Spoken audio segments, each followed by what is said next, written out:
तो देख लेते हैं आज का पहला प्रश्न है। क्वेश्चन नंबर आपके पास 251 दिया गया है। मंद अधिगमकर्ता जिनकी शैक्षिक उपलब्धि सामान्य योग्यता से कम होती है कहे जाते हैं। तो आपके जो अधिगमकर्ता है, जो आपके मंद अधिगमकर्ता है, यानी कि जिनको जो है तो स्लो लर्नर जो होते हैं, उनकी जो शैक्षिक उपलब्धि होती है सामान्य योग्यता से कम रह जाती है, ऐसे बच्चों को कहा जाता है पिछड़े बालक। तो ये आपका जो है क्या होगा, आपका जो सामान्य बुद्धिलब्धि की जो इसमें बात की गई है, जो यहाँ पे लिखा गया है कि सामान्य जो योग्यता से जो कम रह जाती है, यानी कि 90 से 110 के बीच जो जिनकी बुद्धि लब्धि होती है, इससे जो आपके कम होते हैं, यानी कि 70 से 80 के बीच जो आपके होंगे वो आपके मंद बुद्धि या पिछड़े बालक कहलाएंगे, जिनकी जो है मानसिक आयु जो उनकी आपकी किसकी क्रॉनिकल एज से उनकी जो है कम होगी, यानी कि जो उनकी मानसिक आयु उनकी जो है आपकी वास्तविक आयु से कम होगी, वो आपकी मंद बुद्धि बालक कहलाएंगे। एचपीटेट का जो हमने साइकोलॉजी सेक्शन का जो हमने सेक्शन से जो है सॉल्व किया था, आई होप मैंने उसमें आपको डिटेल में बताया है। आपको जो रेगुलर स्टूडेंट है उन सभी को ये बात समझ आ गई है। विकास का वही संबंध है परिपक्वता से जो कि उद्दीपन का जो है डेस्टिस से है। जो डेवलपमेंट है, डेवलपमेंट का जो आपके मैच्योरिटी से क्या रिलेशन है, जो कि रिलेशन होता है आपका स्टिमुलस का प्रतिक्रिया से, जो आपकी जो है प्रतिक्रिया आप देते हैं तो आपका रिस्पॉन्स जो होगा उसका वही जो रिलेशन है उद्दीपन यानी कि स्टिमुलस के साथ, जो कि आपका है डेवलपमेंट का जो है आपका परिपक्वता के साथ जो है आपका संबंध दिया गया है, यानी कि मैच्योरिटी के साथ जो आपका संबंध दिया गया है। क्वेश्चन नंबर 253 देखेंगे। अंतर्मुखी, बहिर्मुखी तथा अभयमुखी व्यक्तित्व का वर्गीकरण किसके द्वारा किया गया है? तो ये किया गया है यूंग द्वारा। डायरेक्ट क्वेश्चन है, वन लाइनर, यही आपने याद रखना है। मानववादी सिद्धांत अधिगम से संबंधित है, यह इस सिद्धांत की प्रतिपादक कौन है? तो ये आपके रोजर से इंपॉर्टेंट क्वेश्चन, इस तरह के नए क्वेश्चन आपके एग्जाम में देखने को मिल सकते हैं। गर्भावस्था में मस्तिष्क का जो विकास होता है तो आपकी कब होता है? 14वें सप्ताह में। रोशा इंग परीक्षण में व्यक्ति के पशुओं की आकृति बताने वाला होता है। रोशा प्रशिक्षण में व्यक्तियों व पशुओं की आकृति बताने वाला होता है, तो ये होता है आपकी अंतर्मुखी। गिलफोर्ड ने सृजनात्मकता के कितने तत्व बताए? तो गिलफोर्ड ने सृजनात्मकता के टोटल जो है आपकी 5 तत्वों की बात की गई है। इसके अलावा जो गिलफोर्ड का अगर आपको नाम याद हो तो गिलफोर्ड का एक जो मॉडल है जो आपका त्रिआयामी सिद्धांत यानी कि 3 डायमेंशन जो आपकी मॉडल है वो आपका किसके द्वारा दिया गया है? ये आपकी गिलफोर्ड द्वारा दिया गया है। अगले प्रश्न की ओर चलते हैं। आपके पास अभिप्रेरणा को अधिगम का सर्वोच्च राजमार्ग किसने कहा? तो अभिप्रेरणा को जो अधिगम का सर्वोच्च राजमार्ग किसके द्वारा कहा गया? तो ये कहा गया आपकी स्किनर द्वारा। अभिप्रेरणा के दैहिक सिद्धांत के समर्थक कौन है? तो मैकडूगल आपकी इसके समर्थक रहे। इंपॉर्टेंट फैक्ट है, ये आपने याद रखना है। वॉटसन ने मनोविज्ञान को किस व्यवहार का जो है विज्ञान माना है? किस जो है प्रकार का जो विज्ञान माना था वॉटसन ने? तो ये माना था मनोविज्ञान को व्यवहार का शुद्ध विज्ञान। अगर आपसे क्वेश्चन ऐसे पूछा जाए कि व्यवहार का जो शुद्ध विज्ञान है किस मनोवैज्ञानिक द्वारा माना गया, तो ये माना गया वॉटसन द्वारा। जो आपकी जीबी वॉटसन है यही आपके फादर ऑफ बिहेवियरिज्म भी कहला जाते हैं, यानी व्यवहारवाद की जो है पिता भी इन्हें कहा जाता है। तो इस तरह के घुमा फिरा के क्वेश्चन आपके देखने को मिल सकते हैं। संवेग शब्दों का शाब्दिक अर्थ है, तो इसका शाब्दिक अर्थ होता है उत्तेजना या भावों की उथल फुथल। क्वेश्चन नंबर 262 देखेंगे। एक बच्चा किसी डॉक्टर को देखने पर ही भयभीत हो जाता है क्योंकि उसके पूर्व का जो अनुभव है डॉक्टर के साथ क्या है? तो इंजेक्शन की जो सुई दिए जाने से इसका जो है संबंध है, तो ये आपका दिखाता है प्राचीन अनुबंधन। प्राचीन अनुबंधन की मैं बात करूँ तो ये आपका क्लासिकल कंडीशनिंग थ्योरी है। ये उसी तरह का है जिस प्रकार आपका एक कुत्ते को जब खाना दिया जाएगा उसका जो है उसका सलाइवा आपका जो है निकलना शुरू हो जाता है, लेकिन जो है जब उसका स्टिमुलस के द्वारा जब उसको जो है घंटी के जो आवाज़ सुन के जो आपको खाना प्रोवाइड किया जाता है उसके बाद जो है घंटी की आवाज़ सुन के ही उसका जो है आपका जो है सलाइवा निकलने लगता है। तो ये थ्योरीज आपकी अलग से मैंने एक वीडियो में करवाई है, अगर आप चाहे तो उन थ्योरीज वाली वीडियोज़ को भी जाकर देख सकते हैं। एक क्वेश्चन आपका एक थ्योरी से बनता ही है, हो सकता है 2 से 3 क्वेश्चन भी बन जाए। तो थ्योरीज वाले ये क्वेश्चन आपने जो है क्लियर कर लेने, इसमें आपको कोई डाउट नहीं होना चाहिए। अगर फिर से भी करवानी होगी थ्योरीज बता दीजिएगा, कमेंट कीजिएगा, मैं आपको फिर से भी करवा दूंगा अगर आपने पुरानी वीडियो जाकर नहीं देखनी है। आत्म का केंद्रीय भाग है, तो ये आपका व्यक्तिगत, तो व्यक्तिगत जो है आत्म का केंद्रीय भाग है। अभिव्यक्ति मापन की युग्म तुलनात्मक विधि किसने दी? तो ये दी थी आपके थर्नस्टन द्वारा। पियाजे के अनुसार मानसिक संरचना की व्यवहारगत समानांतर प्रक्रिया जीव विज्ञान में कहलाती है, तो यह कहलाएगी आपकी स्कीमा। इंपॉर्टेंट है। आज की वीडियो में मैं थोड़ा सा धीरे बोल रहा हूँ, इसके पीछे जो है रीजन क्या है, मुझे किसी ने स्पेशली कहा है कि प्लीज़ आप थोड़ा सा जो है धीरे बोला कीजिए। उसके पीछे जो है मैं थोड़ा जल्दी बोलता हूँ। इसके पीछे रीजन क्या था कि कम से कम समय में आपको जो है ज़्यादा से ज़्यादा जो है कंटेंट प्रोवाइड करवाया जा सके। अगर आप हिमाचल के किसी भी चैनल पर जाकर देखेंगे तो मुझे नहीं लगता कि ऐसा कोई भी चैनल है जो कि आपको कम से कम समय में इतना ज़्यादा मटीरियल जो आपको प्रोवाइड करवा रहा है। कोई भी वीडियोज़ आप देख लीजिए उठा के, ऐसी कोई भी वीडियो नहीं है जहाँ से आपको जो नॉलेज नहीं मिलेगी, और आप जो उतना समय अगर आप उन वीडियोज़ को दे रहे हैं तो आपको उससे ज़्यादा ही आपको नॉलेज दी गई है। अगला क्वेश्चन देखेंगे। क्वेश्चन नंबर आपके पास 266 है। कोलबर्ग ने नैतिक विकास की कुल कितनी अवस्थाएं बताई है? तो नैतिक विकास के संबंध किसका है? तो कोलबर्ग का है। इंपॉर्टेंट फैक्ट है, ये भी आपने याद रखना है। तो कोलबर्ग आपके किससे संबंधित है? तो नैतिक विकास की जो धारणा से आपकी संबंधित है, और इनके द्वारा कितनी जो है नैतिक विकास की जो अवस्थाएं बताई गई है? टोटल आपकी 6 अवस्थाएं। किशोरावस्था में मस्तिष्क का भार होता है, तो ये आपका 1260 से लेकर 1400 ग्राम होता है। किशोरावस्था को शिशुअवस्था की पुनरावृत्ति किसने कहा? तो यह कहा गया था आपके जॉन्स द्वारा। इंपॉर्टेंट क्वेश्चन है। इस तरह के नए क्वेश्चन मुझे पता नहीं क्यों लग रहा है कि इस तरह के क्वेश्चन आपके जो है ज़्यादा देखने को मिल सकते हैं। क्वेश्चन नंबर आपके पास 269 है। आरएस थ्योरी का अधिगम सिद्धांत है, तो ये आपका किसका सिद्धांत है? RS theory. तो ये दी थी आपकी स्किनर द्वारा। BF Skinner important operant conditioning theory से भी आपकी संबंधित है। किस वर्ग के आईक्यू जो आपके आईक्यू वाले छात्रों की प्राय अपराधी बन जाने का खतरा रहता है? तो यह 55 से लेकर जो आपके 75 जो आईक्यू होता है, ऐसे स्टूडेंट का जो है अपराधी बनने का जो है ज़्यादा खतरा आपको देखने को मिलता है, क्योंकि उनमें थोड़ी सी सूझबूझ की जो है कमी पाई जाती है। तो वो थोड़े मंदबुद्धि से भी आपके थोड़े और लो लेवल के जो आपके होते हैं, जिन्हें जो अच्छे बुरे में जो भेद करना जो उनका मुश्किल हो जाता है। इस कारण जो उनके अपराधी बनने का ज़्यादा खतरा रहता है। समस्या के अचानक समाधान की वकालत करने का सिद्धांत क्या है? तो आपका जो अचानक समाधान करने की जो वकालत की गई थी, किससे जो आपकी थ्योरी के माध्यम से की गई थी? तो ये आपकी इनसाइड थ्योरी है, जिसे कहा जाता है सूझ का सिद्धांत। यानी कि आपका जो है कुछ आपको ने सोच समझ के आपने कुछ सोचना, और सूझ का जो ये सिद्धांत है, यानी कि इंग्लिश में अगर मैं बात करूँ जो इनसाइड थ्योरी है, जिसको आप अंतर्दृष्टि का सिद्धांत भी कहते हैं, ये आपकी किसके द्वारा दी गई? तो आईपी आपकी अगर मैं बात करूँ तो ये आपके कोहलर, आपके कोफा और वर्तिमर, ये 3 थे आपके, और ये आपके गेस्टालवादी विचारधारा से संबंधित थे। अगले प्रश्न की ओर चलते। क्वेश्चन नंबर 272 अगर आप अपनी स्क्रीन पे देख पा रहे हैं, तो स्पीयरमैन के अनुसार तर्क करने की जो क्षमता है, उसकी समस्या समाधान करने की जो क्षमता है, वो आपकी किस में आएगी? तो स्पीयरमैन के अनुसार की अगर बात करें तर्क और जो है तर्क करने की क्षमता और समस्या समाधान की जो क्षमता है, वो आपकी जी फैक्टर में आएगी। तो ये आपको मैंने ऑलरेडी जो प्रीवियस ईयर के क्वेश्चन पेपर आपको सोल्व करवाया था, उसमें मैंने आपको ये बताया था कि स्पीयरमैन के द्वारा 2 फैक्टर दिए गए, एक आपका जी फैक्टर है और दूसरा आपका एस फैक्टर है। अगर आपके एस फैक्टर की बात करें तो ये आपका स्पेसिफिक जो है इंटेलिजेंस को आपका जो प्रेजेंट करता है, जी फैक्टर आपका जनरल इंटेलिजेंस को। तो ये दोनों फैक्टर आपने याद रखने हैं। बात की गई है यहाँ पे तर्क करने की क्षमता और समस्या के समाधान करने की जो क्षमता है, वो आपके किस फैक्टर से संबंधित है, किस कारक से संबंधित है, ये आपके जी फैक्टर में आएगा। और ये थ्योरी किसके द्वारा दी गई थी? जिस थ्योरी को कहा जाता है 2 फैक्टर थ्योरी, यानी कि द्विखंड जो आपके कारक सिद्धांत है, वो आपकी स्पीयरमैन द्वारा दिया गया है। तो इस तरह के क्वेश्चन आपको घुमा फिरा के देखने को मिल सकते हैं, तो आपको ये पता होना चाहिए। बाकी जो रेगुलर स्टूडेंट जो है वीडियोस देख रहे हैं, उन सभी को ये क्वेश्चन आज की डेट में याद हो जाने चाहिए। फ्रायड ने मन की तुलना किससे की है? तो फ्रायड के द्वारा। आपको बार बार कह रहा हूँ, जो ये फ्रायड है, जो सिगमंड फ्रायड की थ्योरी है, आईडी, ईगो और आपका सुपर ईगो, इसको एक बार जो है आप जाकर देख लीजिए। मैंने ये वीडियो बनाई है आपके लिए। अगर आप जो है इस वीडियो को देख लेते हैं, उसके बाद आपको ये समझ नहीं आता है टॉपिक, फिर आप मुझे कहिएगा कि फिर से आप इसके ऊपर वीडियो बना दीजिए।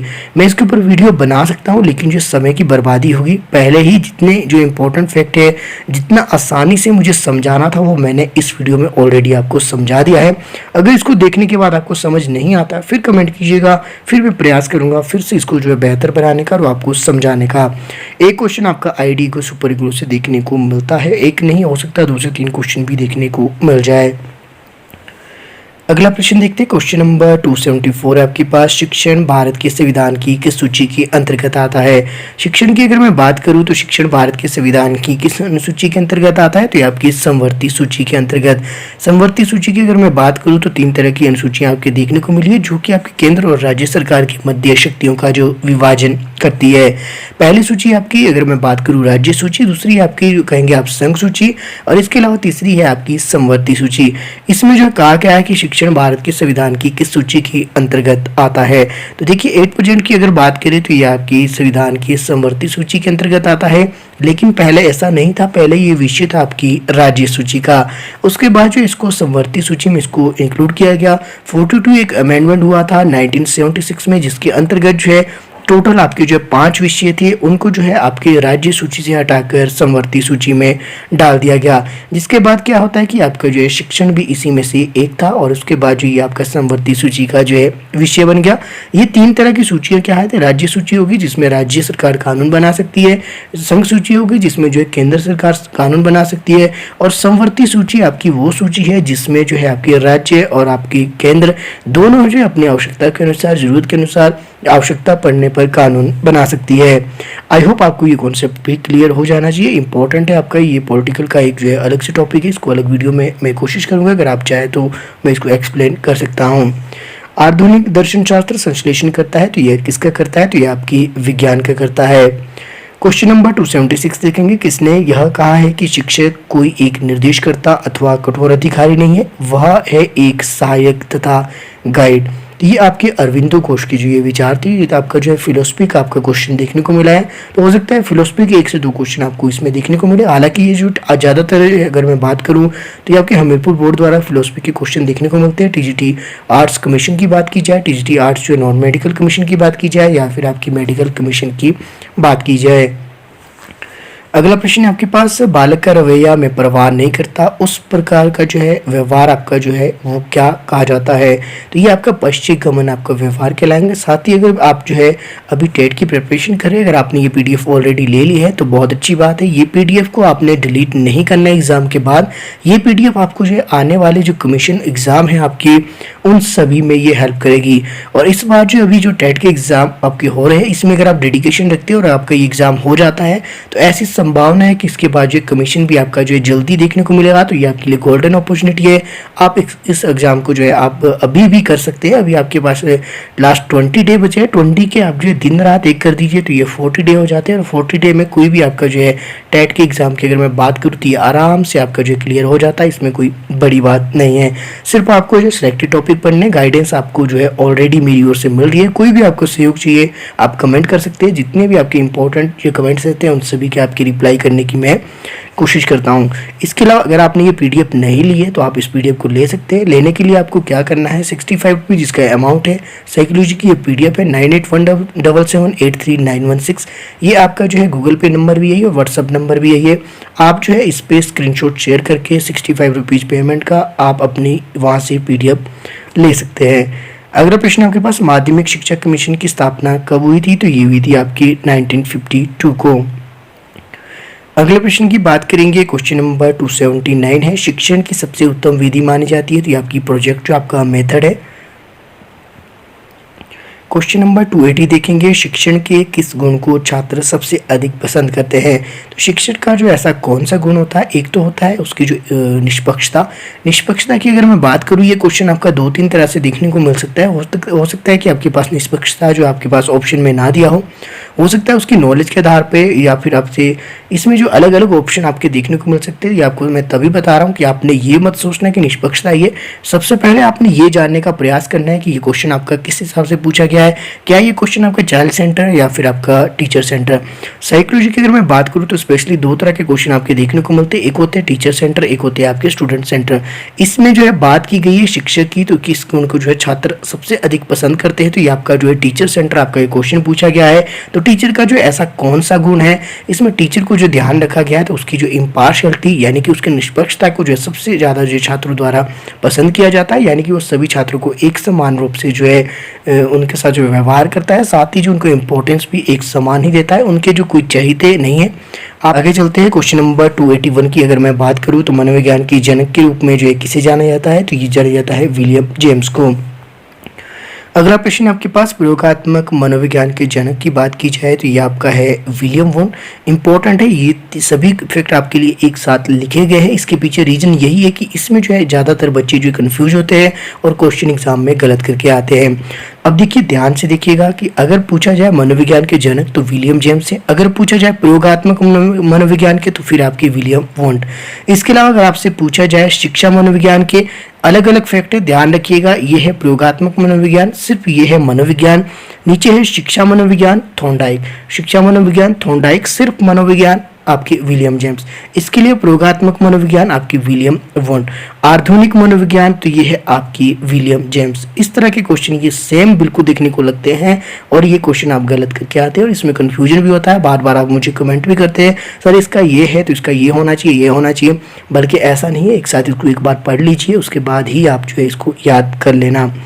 प्रकायवाद की बात की तो संप्रदाय के जनक कौन माने जाते हैं, तो विलियम जेम्स माने जाते हैं। इंपॉर्टेंट है, आधुनिक मनोविज्ञान और प्रकायवाद दोनों के जो है आपके जनक कौन है, तो ये आपकी दोनों के विलियम जेम्स है। एसआर थ्योरी के जन्मदाता माने जाते हैं तो ये आपके थॉर्नडाइक माने जाते हैं। और थॉर्नडाइक की एक और थ्योरी है trial and error theory. Important है, ये आपको आई होप सभी को पता होगा। प्रयास और भूल का स्थान, जिसमें जो प्रयोग किया गया था आपकी बिल्ली पे। इंपॉर्टेंट है, इस तरह के क्वेश्चन आपके जो है देखने को बिल्कुल मिलेंगे। थ्योरी से रिलेटेड आपके क्वेश्चन आपके एग्जाम में 1 से 2 क्वेश्चन हर बार आपका पूछा जाता है, चाहे आप किसी भी स्ट्रीम से हो, चाहे आप टीजीटी आर्ट्स, जीबीटी, इसके अलावा आप जो है नॉन मेडिकल, मेडिकल जो भी हो, आपके लिए ये क्वेश्चन देखने को मिल सकते हैं। मोंटेसरी विधि का प्रतिपादक कौन है, तो मैडम मारिया जो है मोंटेसरी विधि की प्रतिपादक मानी जाती है। रोशासियाई जो है डब्बा परीक्षण विधि के प्रतिपादक हरमन रोशा, और इन्हीं के नाम पे ये रोशा परीक्षण आपका जो है नाम पड़ा, तो ये आपको ज़्यादा जो है इसमें परेशानी नहीं होनी चाहिए, आप इसी के नाम पे इसको याद रख सकते हैं। आर्मी अल्फा एवं बीटा परीक्षण के प्रतिपादक तो ऑर्थर एस ओर्टिस को ये माना जाता है। इस तरह के क्वेश्चन आपके मेडिकल, नॉन मेडिकल वालों को देखने को मिल सकते हैं। अगला प्रश्न आपके पास क्वेश्चन नंबर 290, प्रासंगिक अंतर्बोध परीक्षण विधि यानी कि TAT के प्रतिपादक आपके कौन है, तो ये आपके मॉर्गन व मुर्रे है। आर्थिक मनोविज्ञान की जो प्रथम मनोवैज्ञानिक कौन माने जाते हैं, तो ये आपके डेकार्टे माने जाते हैं। आप स्क्रीन पे देख सकते हैं। इंपॉर्टेंट फैक्ट है, ये आपने याद रखना है। बुद्धि का ट्रायोचिक सिद्धांत किसने प्रतिपादित किया, तो बुद्धि का ट्रायोचिक सिद्धांत किसके द्वारा दिया गया था, स्टर्नबर्ग द्वारा। इंपॉर्टेंट फैक्ट है, ये आपको याद रखना है। ये आपका जो है थोड़ा सा नया क्वेश्चन है, और अगर मैं बात करूँ तो अभी तो ये आपके कम ही देखने को मिला है, तो हो सकता है कि किसी भी स्ट्रीम को आपका ये देखने को मिल जाए, ऐसा पॉसिबल है। बाकी जो है आपको ये पता होना चाहिए। अभिक्रमित अधिगम किस सिद्धांत पर आधारित है, तो ये आपके सक्रिय अनुकूलन पर। पिछड़े बालकों के लिए शैक्षणिक उपलब्धि की अवधारणा किसने दी, तो ये आपकी सिरिल बर्ड द्वारा दी गई थी। क्वेश्चन नंबर 295 की ओर चलेंगे। बुद्धि की स्पीयरमैन परिभाषा में जी कारक क्या है, तो ये आपको मैंने ऑलरेडी करवा दिया है, अभी भी इस वीडियो में करवा दिया, और पहले भी प्रीवियस क्वेश्चन पेपर जो हमने सॉल्व किया 4 से 5 दिन पहले, उसमें भी आपको ये करवा दिया था। तो ये 2 फैक्टर थ्योरी आपके स्पीयरमैन द्वारा दी गई थी, जिसमें जो उनके 2 कारक आपके देखने को मिले। एक आपका एस था, और दूसरा था आपका जी। तो आपका जो स्पेक्टर था ये आपका था आपकी विशिष्ट बुद्धि से, स्पेशल इंटेलिजेंस से, और दूसरा आपका जी था, ये था आपका जनरल इंटेलिजेंस यानी कि आपकी सामान्य बुद्धि से। क्वेश्चन नंबर 296 देखेंगे। किसने कुंठा आक्रमण सिद्धांत का प्रतिपादन किया, मिलर और आपकी डोलार्ड ने। क्वेश्चन नंबर 297, लक्ष्य प्राप्ति में बाधा और आवश्यकता एवं अभिप्रेरकों के अवरुद्ध होने से उत्पन्न होता है, तो ये आपकी कुंठा ही इससे उत्पन्न होगा। तभी ये क्वेश्चन आपके दोनों साथ रखे, थोड़ा सा आप इसको रिलेट करके एक दूसरे के साथ देख लीजिएगा। क्वेश्चन नंबर 298 है एडोलेसेंस पुस्तक के लेखक। पुस्तक से आपके क्वेश्चन देखने को मिल सकते हैं। जितने क्वेश्चन आपकी संभावना है इस एग्जाम में आने की, मैंने अपनी ओर से कोशिश तो पूरी की है। 400 क्वेश्चन की PDF आपके लिए तैयार की है, तो आई होप इसमें से आपके मैक्सिमम क्वेश्चन देखने को मिल जाएंगे। ये आपके स्टैनले हॉल द्वारा एडोलेसेंस पुस्तक लिखी गई थी, और ये इंपॉर्टेंट भी आपको याद रखना है, किसी भी एक स्ट्रीम को ये देखने को मिल सकता है। स्किनर का क्रिया प्रसूत अनुबंध सिद्धांत थॉर्नडाइक की किस नियम पर आधारित है, तो ये आपका किसका, स्किनर ने ऑपरेंट कंडीशनिंग थ्योरी की बात की गई थी। ये क्रिया प्रसूत अनुबंध सिद्धांत थोड़ा सा हिंदी में रटना थोड़ा मुश्किल है। इसको जो ऑपरेंट कंडीशनिंग है इसके आप इस तरह से इसको याद रख लीजिए, इंग्लिश में आपके लिए ज़्यादा आसान हो जाएगा। ऑपरेंट कंडीशनिंग थ्योरी तो ये दी गई थी आपके BF स्किनर द्वारा। और थॉर्नडाइक की किस नियम पर आधारित है, तो ये आपकी प्रभाव के नियम पे।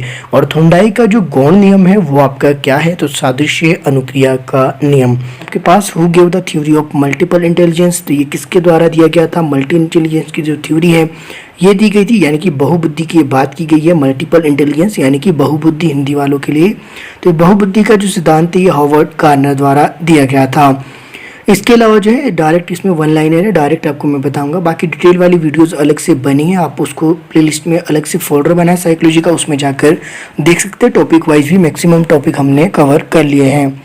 इसके अलावा देखेंगे अगला प्रश्न जो आपका है वन लाइनर है, कम से कम समय में 50 क्वेश्चन आपकी कवर करने की कोशिश करेंगे। आपका जो है समय इस समय ज़्यादा कीमती है, कम से कम समय में आपको ज़्यादा मटेरियल प्रोवाइड करवाने की कोशिश करूंगा। क्वेश्चन नंबर 302 है, who set heredity is the sum total of involve individual difference. तो ये किसने कहा था कि वंशानुक्रम आपकी जो है टोटल इंडिविजुअल डिफरेंसेस, जो आपकी व्यक्तिगत विभिन्नताओं का जो है ट्रेड से क्या कहेंगे इसे, मुझे याद नहीं आ रहा। तो ये एक स्टेटमेंट है, स्टेटमेंट को स्टेटमेंट ही रहने दो, स्टेटमेंट को एक चीज़ में हिंदी में कन्वर्ट नहीं कर सकता। आई होप आप समझ सकते हैं, थोड़ी सी प्रॉब्लम है। तो ये है आपकी BN जहाँ की एक स्टेटमेंट है कि who said heredity is the sum total of involve individual trades. अगला है आपके पास learning disability in motor skill is called. तो learning disability in motor skill is called, तो इसे क्या कहा जाएगा, यानी कि अधिगम की अक्षमता, जो कि आपको डिस्प्लेक्सिया ये आपका कहलाएगा। आपकी पढ़ने की जो आपकी अक्षमता है डिस्प्लेक्सिया आपका ये कहलाता है। लर्निंग एबिलिटी यानी कि पढ़ने की अक्षमता, सीखने की अक्षमता, इसे आपका कौन सी है, तो ये कौन सी मोटर स्किल से आपका है, ये है आपकी डिस्प्लेक्सिया से। अगला है आपके पास in introspection method observation is self done by. तो इंट्रोस्पेक्शन जो आपका मेथड है ये आपकी व्यवहार अध्ययन की जो सबसे पुरानी विधि है, तो ये कौन सी होती है, ये आपका इंट्रोस्पेक्शन मेथड यानी कि अंतर्दर्शन जो ये विधि है। और अंतर्दर्शन जो विधि है ऑब्जर्व इज डन बाय, तो ये किसके द्वारा ऑब्जर्व की जाती है, तो ये खुद के द्वारा स्वयं। इसे जो आत्मनिरीक्षण किया जाता है इसके द्वारा खुद, तो ये आपने ध्यान रखना है। अगला है आपके पास the domains of the learning are cognitive, affective और साइकोमोटर। तो 3 तरह के डोमेन से लर्निंग के, तो कौन कौन से आपके कोग्निटिव है, इसके अलावा जो आपके अफेक्टिव है और आपके इसके अलावा साइकोमोटर है। तो ये 3 डोमेन्स आपके, ये अगर बात की जाए कोग्निटिव, तो ये आपके संज्ञानात्मक विकास से संबंधित है, यानी कि माइंड में जितनी भी आपकी जो है क्रियाएं चल रही है वो माइंड से संबंधित है। अफेक्टिव की अगर हम बात करें तो इमोशन से संबंधित है। और साइकोमोटर की अगर बात करें तो ये आपकी जो है मोटर स्किल होती है, आपकी जो आपकी हाथ पे जो काम करते हैं ये इससे संबंधित है। इसके ऊपर मैंने अलग से वीडियो बनाई है। 3 डोमेन्स आपकी किस तरह जो है प्रभाव करते हैं, किस तरह जो है आपकी काम करते हैं, उसके ऊपर अलग से वीडियो बनी है। प्लेलिस्ट में आपको ये वीडियो मिल जाएगी। बाकी कोशिश करूंगा डिस्क्रिप्शन में इसका लिंक आपको प्रोवाइड करवा दिया जाए। फादर ऑफ बिहेवियरिज्म, ये आपकी कई बार क्वेश्चन देखने को मिला है। व्यवहारवाद के जो है पिता या जनक कौन कहा जाते हैं, JB Watson. The feeling of the shame and pride develop in his stage. तो आपकी जो है आपकी बात की जाए फीलिंग की, फीलिंग कौन सी, जो शेम यानी कि किस अवस्था में बच्चे को जो है शर्म और गर्व की जो ये आपकी स्टार्ट हो जाती है डेवलपमेंट, ये किस स्टेज की बात की गई, तो ये चाइल्डहुड की बात की गई है। इंपॉर्टेंट फैक्ट है, ये आपने याद रखना है। चाइल्डहुड की ये एक विशेषता है कि उस समय जो बच्चों को शर्म आने लगती है और जो है खुद के ऊपर जो है वो प्राइड फील करता है किसी छोटे छोटे काम को लेकर। तो ये इस किस समय ये डेवलप होती है वाली धारणा, तो ये होती है आपकी चाइल्डहुड में। Operant conditioning is associated with operant conditioning यानी कि अनुबंधन जो आपका सिद्धांत है, अनुबंधन क्रिया प्रसूत अनुबंधन का जो सिद्धांत है आपका, ये किससे संबंधित है, ये आपकी किसने दिया था, आपके BF स्किनर द्वारा। इंपॉर्टेंट है ये आपका याद रखना। ऑपरेंट कंडीशनिंग थ्योरी किसने दी है, तो ये आपकी BF स्किनर द्वारा दी गई है। ट्रायल एंड एरर थ्योरी किसके द्वारा दी गई है, यानी कि आपका जो है प्रयास और प्रयत्न और भूल का जो सिद्धांत है ये किसके द्वारा दिया गया है, तो ये दिया गया आपकी थॉर्नडाइक द्वारा। तो trial and error theory who was given, तो ये किसने दी थी, आपके थॉर्नडाइक द्वारा ये दी गई थी। इंपॉर्टेंट है आपने याद रखना। बिल्ली के ऊपर इसने जो प्रयोग किया था ये भी आपसे क्वेश्चन पूछा जा सकता है। First psychological laboratory was established by, तो पहली जो आपकी साइकोलॉजिकल लेबोरेटरी है वो आपकी कब जो है किसने जो एस्टेब्लिश की थी, तो ये की थी आपकी वुंट ने। अगर आपसे पूछा जाए कब की थी, 1879 में। कहाँ की थी, तो लिपचिंग में। ये भी आप फैक्ट याद रख सकते हैं। Child who has unusual difficulty in oral instruction में हैव द फॉलोइंग इम्पेयरमेंट। देखिए, जिस बच्चे को जो है unusual difficulty in oral instruction होगी, आपकी जो बोल चाल के द्वारा जो आपको इंस्ट्रक्शन दी गई है, यानी अगर किसी बच्चे को जो है उसमें डिफिकल्टी हो रही ओरल इंस्ट्रक्शन को आपको समझने में, तो ये किस तरह की जो है आपकी इम्पेयरमेंट हो सकती है, तो वो आपकी हियरिंग इम्पेयरमेंट हो सकता है। उसके सुनने की जो क्षमता है वो आपकी कम है, जिसके कारण जो भी उसके लिए बोला जा रहा है किसी दूसरे द्वारा, तो उसको जो है वो डायरेक्ट सुनाई ना देकर वो जो है लिपसिंग पढ़ने की कोशिश कर रहा है, तो ये आपका हियरिंग इम्पेयरमेंट का एक कारण हो सकता है। S Hollingworth is associated with her work, तो ये आपके किस वर्क से संबंधित है, तो ये आपके गिफ्टेड चिल्ड्रन से। ये इंपॉर्टेंट क्वेश्चन है, ये आपने याद रखना है। विशिष्ट ये बालकों से संबंधित है आपके एस होलिंगवर्थ, ये आपसे डायरेक्ट पूछा जाता है, तो इंपॉर्टेंट है, ये आपने याद रखना है। The two factor theory of intelligence was proposed bye, तो आपकी टू फैक्टर थ्योरी है किसके द्वारा दी गई थी, ये दी गई थी आपके स्पीयरमैन द्वारा। हिंदी वालों को ये कई बार मैंने करवा दिया है। तो टू फैक्टर थ्योरी किसके द्वारा दी गई, स्पीयरमैन द्वारा। आपकी इसमें दो फैक्टर थे, एक था आपके पास जी फैक्टर, दूसरा था आपके पास एस फैक्टर। जी फैक्टर आपका जो है जनरल इंटेलिजेंस को दिखाता है, वहीं एस फैक्टर आपका जो है स्पेसिफिक इंटेलिजेंस को। तो ये टू फैक्टर थ्योरी आपकी स्पीयरमैन द्वारा दी गई है। Where was first experiment psychological laboratory, तो यूनिवर्सिटी ऑफ लिपचिंग जर्मनी में जो है पहली आपकी जो है एक्सपेरिमेंटल साइकोलॉजी लेबोरेटरी आपकी जो स्टेब्लिश की गई थी, जो कि आपको मैंने ऊपर भी बता दिया है, वुंट द्वारा ये की गई थी, ये आपने याद रखना है। अगला प्रश्न देखते हैं। अगला आपके पास the two factor theory of intelligence was proposed by Spearman, ये फिर से रिपीट हो गया है क्वेश्चन, तो ये आपकी किसने दी है, स्पीयरमैन ने ही दी है to factor theory. Learning is the knowledge acquisition through cognitive process of information. Who among the following hold this view? तो ये आपके किसके द्वारा ये व्यू रखा गया है कि learning is the knowledge acquisition through cognitive process of information. Who among the following hold this view? तो ये आपकी डायरेक्ट स्टेटमेंट है, एज इट इज, इसको मैं जो कन्वर्ट नहीं कर पाऊंगा, तो आपने इसको ही थोड़ा थोड़ा याद रखना है। इंग्लिश वालों को तो ये ऑलरेडी समझ आ गया है। तो ये Albert Bandura. Humanist theory of the personality is associated by, तो humanist theory of the personality थी, ये किसके द्वारा दी गई है, ह्यूमनिस्ट थ्योरी ऑफ पर्सनैलिटी, व्यक्तित्व की जो ह्यूमनिस्ट थ्योरी है, ये किसके द्वारा, मानववादी जो आपकी मानववादी जो सिद्धांत है व्यक्तित्व का, किसके द्वारा एसोसिएट, किसके द्वारा दिया गया है, तो ये मैस्लो द्वारा दिया गया है।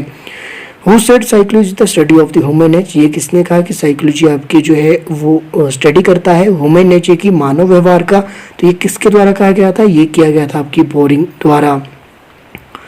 क्वेश्चन नंबर 319 है आपके पास। Who said adolescence is the period of the storm and strain, तो ये किसने कहा था कि किशोरावस्था जो आपकी तूफान और संघर्ष का काल है, तो ये आपकी स्टैनले हॉल द्वारा कहा गया है। इंपॉर्टेंट है, ये आपने याद रखना है। ये स्टेटमेंट आपकी देखने को मिल सकती है किसी भी एक्सट्रीम को, ये क्वेश्चन मुझे लग रहा है इस बार आपका जरूर देखने को मिल जाएगा। Who is the father of the project method in teaching, तो आपके जो फादर कौन है प्रोजेक्ट मेथड के टीचिंग की अगर हम बात करें तो ये कहा जाता है किलपैट्रिक को। क्वेश्चन नंबर 321 देखेंगे। Not being able to recognise the word which kind of the learning disability, तो ये आपका डिसलेक्सिया है कि जिसमें आपको जो है शब्दों को ही पहचान नहीं पा रहे हैं, तो ये किस तरह की आपकी जो है लर्निंग डिसेबिलिटी है, तो ये आपकी डिसलेक्सिया है। लर्निंग डिसेबिलिटी की अलग से मैंने एक वीडियो बनाई है, एक नहीं बल्कि दो वीडियो बनाई है, अगर आप चाहे तो उन वीडियोज़ को प्लेलिस्ट में जाकर ढूंढ सकते हैं। ढूंढनी है आपने, मटीरियल ऑलरेडी आपके पास मैक्सिमम मैंने प्रोवाइड करवा दिया है। 90% सिलेबस आपका जो है मैंने कवर कर दिया है और वीडियोस आपके लिए बनाई है। आपको ढूंढनी खुद है, प्लेलिस्ट में जाकर मटेरियल सभी प्रोवाइड है। अगर आपने पढ़ना है, अगर आप सीरियस है, तो आप जो है जाकर ढूंढकर एक एक टॉपिक आप देखिएगा, उसमें से आपको जो है क्वेश्चन आपके एग्जाम में देखने को जरूर मिल जाएंगे। अगला है आपके पास who gave drive action theory, तो ये किसके द्वारा दी गई, तो ये हल द्वारा दी गई। डायरेक्ट आपको इसको याद रखना है। इसके अलावा who is the founder of the playway method, जो प्लेवे मेथड है आपकी, इसके जो है फाउंडर कौन है, तो ये आपकी फ्रॉवेल है। Education psychology is the science of education, ये आपकी एक स्टेटमेंट है, तो ये किसके द्वारा दी गई थी, तो ये फेल द्वारा दी गई थी। ये आपके एक जो साइंटिस्ट थे, इन्होंने ही ये स्टेटमेंट दी है।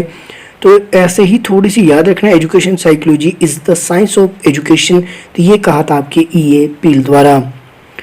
Which method help to study children with special need, तो आपकी जो है which method help to study children with special need, तो ये किस तरह जो आपकी कौन से हेल्प करता है आपके चिल्ड्रन को, स्पेशल नीड क्या होती है, तो केस स्टडी जो मेथड है वो आपकी हेल्प करेगा, आपके इम्पोर्टेंट है, ये आपने याद रखना है। What is the formula of I Q. तो ये फॉर्मूला आपका आई क्यू का क्या है, ये आपसे पूछा जा सकता है। M A upon C A multiply by 100, इस तरह से ये आपका देखने को मिल सकता है। इसके अलावा अगर आपके पास इस तरह ना दिया हो तो इस तरह आपने इसको याद रखना है। तो ये आपका जो बिल्कुल राइट है। और आपको कैसे उलझाया जाएगा कि आपका सी ए ऊपर दे दिया जाएगा, एम ए नीचे दे दिया जाएगा, यहाँ पे सी ए फर्स्ट में दे दिया जाएगा, एम ए बाद में दे दिया जाएगा। हो सकता है मल्टीप्लाई आपके एम ए के बाद दे दिया जाए। तो इस तरह का जिस तरह ये लिखा है उस तरह ये आपको ये याद भी रखना है। अगला आपके पास who is associated with cognitive development. तो कोग्निटिव डेवलपमेंट यानी कि संज्ञानात्मक विकास से आपकी जो है कौन जो संबंध रखते हैं। तो जीन पियाजे, और जीन पियाजे ने संज्ञानात्मक विकास की आपकी टोटल 4 अवस्थाएं बताई है। ये आपके कई बार मैंने पूछा है और मैक्सिमम स्टूडेंट ने कमेंट भी किया है कौन कौन सी स्टेट आपकी कितने से कितने ईयर तक की होती है। ये भी आपने कई बार बताया है। जो रेगुलर स्टूडेंट है उनकी मैं बात कर रहा हूँ। बाकी जिनके रेगुलर कमेंट आते हैं उन सभी का मुझे पता है और मैं ऐसी उम्मीद रखता हूँ कि एग्ज़ाम के बाद जब रिजल्ट आएगा तो मैं ये उम्मीद रखता हूँ कि उनके मुंह से मुझे ये सुनने को मिल जाएगा कि सर हमारा ना केवल हो गया है बल्कि 100+ हमने जो है स्कोर किया है। तो उसके लिए आपको बहुत बहुत शुभकामनाएं। अपना डेडिकेशन आप ऐसे ही बनाए रखिए। कंटिन्यू आप वीडियोस देखते रहे। बेशक कुछ क्वेश्चन आपके रिपीट हो रहे हैं। रिपीट होने का मतलब है कि आपको जो है उन एग्जाम में जो आपको कंफ्यूजन कम से कम होगा और उन क्वेश्चन में आपकी जो है ये मान के चलिए कि आपको मास्टरी हो जाएगी और उसकी गलत करने की संभावनाएं आपसे कम होगी। अगला प्रश्न की ओर चलते हैं। अगला है आपके पास आईडी ईगो सुपर ईगो आपके इज रिलेटेड टू। तो आपके आईडी ईगो सुपर ईगो, ये आपके सुपर ईगो जितने भी आपके ये तीनों है, अहम, इदम और आपका आईडी ईगो और सुपर ईगो, और पता नहीं इसको क्या कहते हैं, मुझे याद नहीं आ रहा हिंदी में। थोड़े से हिंदी में ये डिफिकल्ट है आपकी साइकोलॉजी। कोशिश कीजिएगा अगर आप इंग्लिश में याद कर सको तो इंग्लिश में कर लेना। इसको ऐसे ही याद कर लीजिए, आईडी ईगो और सुपर ईगो। तो ये किससे संबंधित है, आपकी पर्सनैलिटी से संबंधित है। बाकी इसके ऊपर मैंने अलग से वीडियो बनाई है। तो सिगमंड फ्राइड की ये थ्योरी थी आईडी ईगो सुपर ईगो वाली, तो ये मैंने अलग से ये बताया है। उस वीडियो में जाकर आप इसको देख सकते हैं। डिस्क्रिप्शन में आपको इसका लिंक भी मिल जाएगा। The concept of intellectual quotient was first given by. तो ये किसके द्वारा दिया गया है, तो ये दिया गया है आपके अल्फ्रेड बेने द्वारा। इम्पोर्टेंट है, आपको याद रखना है। जितने इंपॉर्टेंट मैं आपको बोल रहा हूँ मतलब वो इम्पोर्टेंट है, इम्पोर्टेंट ही है, याद आपने रखना है। Projective technique are use to assess. तो ये आपकी किसके लिए यूज़ की जाती है, तो ये आपकी पर्सनालिटी को एसेस करने के लिए आपकी जो है यूज़ की जाती है projective technique. Education provide to the child by the school is. तो आपकी जो है चाइल्ड को जो एजुकेशन प्रोवाइड की जाती है स्कूल द्वारा, तो वो आपकी कौन सी एजुकेशन में आएगा, तो वो आएगा आपकी फॉर्मल एजुकेशन में। जो आपके स्कूल में नहीं दी जाती है, जो घर में होती है, वो आपकी इनफॉर्मल होगी। इसके अलावा जो टीवी वगैरह से सीखते हैं, आप फ़ोन से सीख रहे हैं, इसके अलावा जो आप किसी रेडियो से, समाचार पत्र से कुछ चीज़ें सीख रहे हैं, तो आपका इनफॉर्मल एजुकेशन में आपका आता है। क्वेश्चन नंबर 332 की बात की जाए, who said intelligence is the ability to adopt to your situation.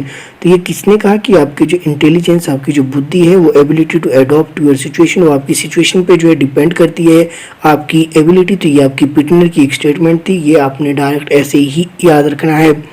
Who प्रोपाउंड the basic teaching model. तो किसके द्वारा ये दिया गया था बेसिक टीचिंग मॉडल, तो ये दिया गया था आपकी रॉबर्ट ग्लेसर द्वारा। इंपॉर्टेंट है, आपने याद रखना है। The average length of the child at birth is. तो आपकी बर्थ के समय जो आपकी शिशु की जो एज, आपकी जो बर्थ के समय जो उसकी जो लेंथ होती है यानी कि उसकी जो हाइट होती है वो कितनी होती है, 17 से 21 इंच नॉर्मल की ये बात की गई है।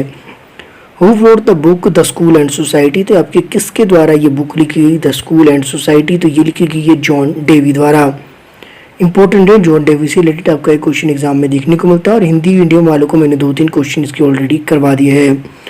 Vygotsky approach is central to the school of cognitive theory known as. तो ये आपकी किस नाम से जानी जाती है, तो वाइगोस्की की जो अप्रोच है आपकी is central to the school of cognitive theory known as. तो ये आपकी जानी जाती है सोशल कंस्ट्रक्टिविज्म। इंपॉर्टेंट है, ये आपने याद रखना है। अगला आपके पास group factor theory is related to. Group factor theory आपकी जो है किसके द्वारा दी गई है, समूह कारक जो आपकी सिद्धांत है किसके द्वारा ये दिया गया था, तो ये दिया गया था आपके थर्स्टन द्वारा। Who said sense are the gateway of the knowledge. ये किसने कहा कि आपकी जो सेंस है वो गेटवे ऑफ नॉलेज है, आपके नॉलेज का वो एक साधन है या रास्ता है, तो ये किसके द्वारा कहा गया था, ये कहा गया था आपकी रूसो द्वारा।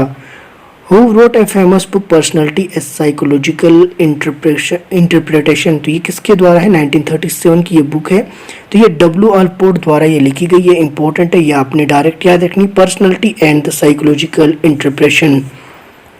Oldest method of the psychology, आपके मनोविज्ञान का जो सबसे पुराना जो विधि कौन सी है, तो इंट्रोस्पेक्शन मेथड आपकी सबसे पुरानी विधि है। अंतर्दर्शन विधि आपकी जो है व्यवहार की सबसे पुरानी विधि है मनोविज्ञान की। How much word does a child learn to speak at the age of the 2 according to professor Smith. तो प्रोफेसर स्मिथ के अनुसार बच्चा जो है अपने जो है 2 वर्ष की आयु के समय जो है कितने वर्षों को जो आपकी माफ़ कीजिएगा कितने शब्दों को जो है बोलना सीख लेता है। 2 वर्ष की आयु तक की इसमें बात की गई है प्रोफेसर स्मिथ के अकॉर्डिंग। तो 272 वर्ड्स जो है वो आपके जो है बोलने शुरू कर देता है। According to Freud the aggressive behaviour is related to, ये आपका फ्राइड के अनुसार जो आपका एग्रेसिव बिहेवियर है वो किससे संबंधित है, आपका फ्रस्ट्रेशन से आपका संबंधित है। आईडी ईगो सुपर ईगो की बात करें तो ये आपका आईडी में आएगा, इंपॉर्टेंट है। इस तरह के क्वेश्चन आपके देखने को मिल सकते हैं। वो watch infancy is the ideal period of learning, तो किसने कहा कि आपकी जो शिशुअवस्था है वो आपका आदर्श काल माना जाता है सीखने का। मे बी यही कुछ होगा हिंदी में इसका। कोशिश मैं अपनी ओर से पूरी कर रहा हूँ। Who said infancy is the ideal period of learning, तो ऐसा किसने कहा कि आपकी जो शिशुअवस्था है वो आपका सीखने का जो आदर्श काल माना है। तो किसने माना है शिशुअवस्था को जो सीखने का आदर्श काल, तो ये माना है आपके वैलेंटाइन द्वारा। A positive or negative environmental stimulus that motives behavior is reinforcement, तो ये नेगेटिव environment आपका जो स्टिमुलस है और मोटिव बिहेवियर ये आपका reinforcement के अंडर आएगा। ये आपके ध्यान रखना है। इसमें जो B.F. स्किनर आपके संबंधित है उसने जो इसका जो है एक्सपेरिमेंट भी किया था। Development of the language in children according to B.F. Skinner is the result of the imitation and reinforcement. Development of the language in the children according to B.F. Skinner, तो B.F. Skinner ने imitation and reinforcement की बात की है, तो ये मैंने आपको पहले ही बता दिया है। बाकी 4 district stage of the children intellectual development are identified by, तो ये भी आपको मैंने पहले ही बता दिया है कि कॉग्निटिव डेवलपमेंट की जो 4 अवस्था है वो आपकी किसके द्वारा आइडेंटिफाई की गई है, तो ये की गई थी आपके जीन पियाजे द्वारा। और मैक्सिमम ये ही आपकी एग्जाम में पूछी जाती है। इसमें पूछा जाता है कि फॉर्मल कौन सी है आपकी, कॉन्क्रीट फॉर्मल कौन सी है, प्री ऑपरेशनल कौन सी है और ऑपरेशन आपकी कौन सी है। इस तरह की जो है सेंसरी मोटर स्टेज कौन सी है, कितने से कितने ईयर तक की होती है, इस तरह के क्वेश्चन इसमें देखने को मिलते हैं। Who said word learning is the definitely better than the part of learning, तो ये आपकी वर्ड वर्क की एक स्टेटमेंट है, इसको आप ऐसे ही याद रखेंगे। क्वेश्चन नंबर 348 है आपके पास। Introspection was rejected because it was true, तो इंट्रोस्पेक्शन जो मेथड है उसको जो रिजेक्ट किया जाता है बिकॉज, क्यों, क्या कारण है इसका, क्योंकि जो इसमें ये क्या है आपका, ये आपका टाइम कंज्यूमिंग है, तो इसको भी आपने डायरेक्ट याद रखना है। According to Freud which part of the mind is compose mainly of life and death instinct, तो ये आपका आईडी है, तो इसमें इंपॉर्टेंट है, ये आपने याद रखना है। ये आईडी ईगो सुपर ईगो ये वही है सिगमंड फ्राइड की थ्योरी। अगर हम देखें तो अभी तक हमने 3 क्वेश्चन इसमें देख लिए हैं, तो सिगमंड फ्राइड की थ्योरी से अभी तक हमने 3 क्वेश्चन देख लिए। और अगर आप कोई भी एग्जाम या क्वेश्चन पेपर उठा के देखिए, अगर किसी भी स्ट्रीम का उठाए, तो मुझे लगता है कि हर स्ट्रीम में यहाँ से एक क्वेश्चन आपका देखने को अभी तक भी बना है और आगे भी बनने की संभावना है। क्वेश्चन नंबर 350 आपके पास। Children often learn by watching television, this type of learning score, तो जो बच्चा आपका जो है टीवी को सीख कर जो है कुछ सीख रहा है टीवी को देखकर, तो इस तरह की जो लर्निंग है वो आपकी क्या कहलाएगी। एक तो होती है वो आपकी, अगर फॉर्मल और इनफॉर्मल पूछा जाए तो ये इनफॉर्मल लर्निंग का एक पार्ट है। अगर आपसे पूछा जाए इस तरह से क्या आपका ये ऑब्जर्वेशन लर्निंग है, तो ये ऑब्जर्वेशन लर्निंग है कि उसको ऑब्जर्व करके वो सीख रहा है, देख देख के वो सीख रहा है, तो ये ऑब्जर्वेशन लर्निंग का आपका पार्ट है। और ये आपका आज का अंतिम प्रश्न भी था। इसके अलावा अगर आप जो है इस पीडीएफ को लेना चाहे तो ये पीडीएफ अवेलेबल है, 65 रुपीज़ इसका मिनिमम अमाउंट है। अगर आप चाहे तो इसको ले सकते हैं। 9817783916 ये गूगल पे और व्हाट्सएप नंबर है। इस नंबर के थ्रू आपको जो है पे करना है और इसी नंबर पे आपको स्क्रीनशॉट व्हाट्सएप पे शेयर करना है, आपको पीडीएफ मिल जाएगी। बाकी अपने दोस्तों के साथ वीडियो को जरूर शेयर कीजिएगा। अगला पार्ट इसके बाद जो 351 से आगे 400 तक नेक्स्ट पार्ट में हम इसको देखने वाले। इसके पिछले पार्ट आपने नहीं देखे, प्लेलिस्ट में सभी अवेलेबल है, आप जाकर देख सकते हैं। बाकी एचपी टेट प्रिपरेशन 2021 के नाम से एक अलग फोल्डर भी बना है। 8 फरवरी 2021 इसमें रेगुलर क्लासेस आपकी चल रही है। अगर आप चाहे तो उन पुरानी सभी क्लासेस को आप देख सकते हैं, आपके लिए काफ़ी हेल्पफुल रहने वाली हैं। बात करते हैं, इससे पहले हमने 30 क्वेश्चन तक वैसे कर लिए हैं, पर फिर भी हम क्वेश्चन नंबर 1 से ही देखेंगे ताकि 100 क्वेश्चन के जो आपके जो ये 10 पार्ट बनने वाले हैं 1000 क्वेश्चन की सीरीज़ के, ये आपके लिए थोड़ा सा ईजी हो। अगर आप जो है इस वीडियो को देख रहे हैं तो 1000 क्वेश्चन आपके इसमें कवर हो जाएंगी। तो पहला प्रश्न देखते हैं। पहला है आपके पास, पौंग झील के बनने से कौन सा स्थान डूब गया। आज की वीडियो में जो डिटेल में आपको नहीं बताएंगे, ये 1000 क्वेश्चन की जो सीरीज है, क्योंकि हर वीडियो में 100 क्वेश्चन करने हैं तो कम से कम जो है आपका ज़्यादा इसमें जो है टाइम लग जाएगा। तो कोशिश करेंगे कम से कम समय में जितने 100 क्वेश्चन आपके कवर किए जा सके कर लेंगे।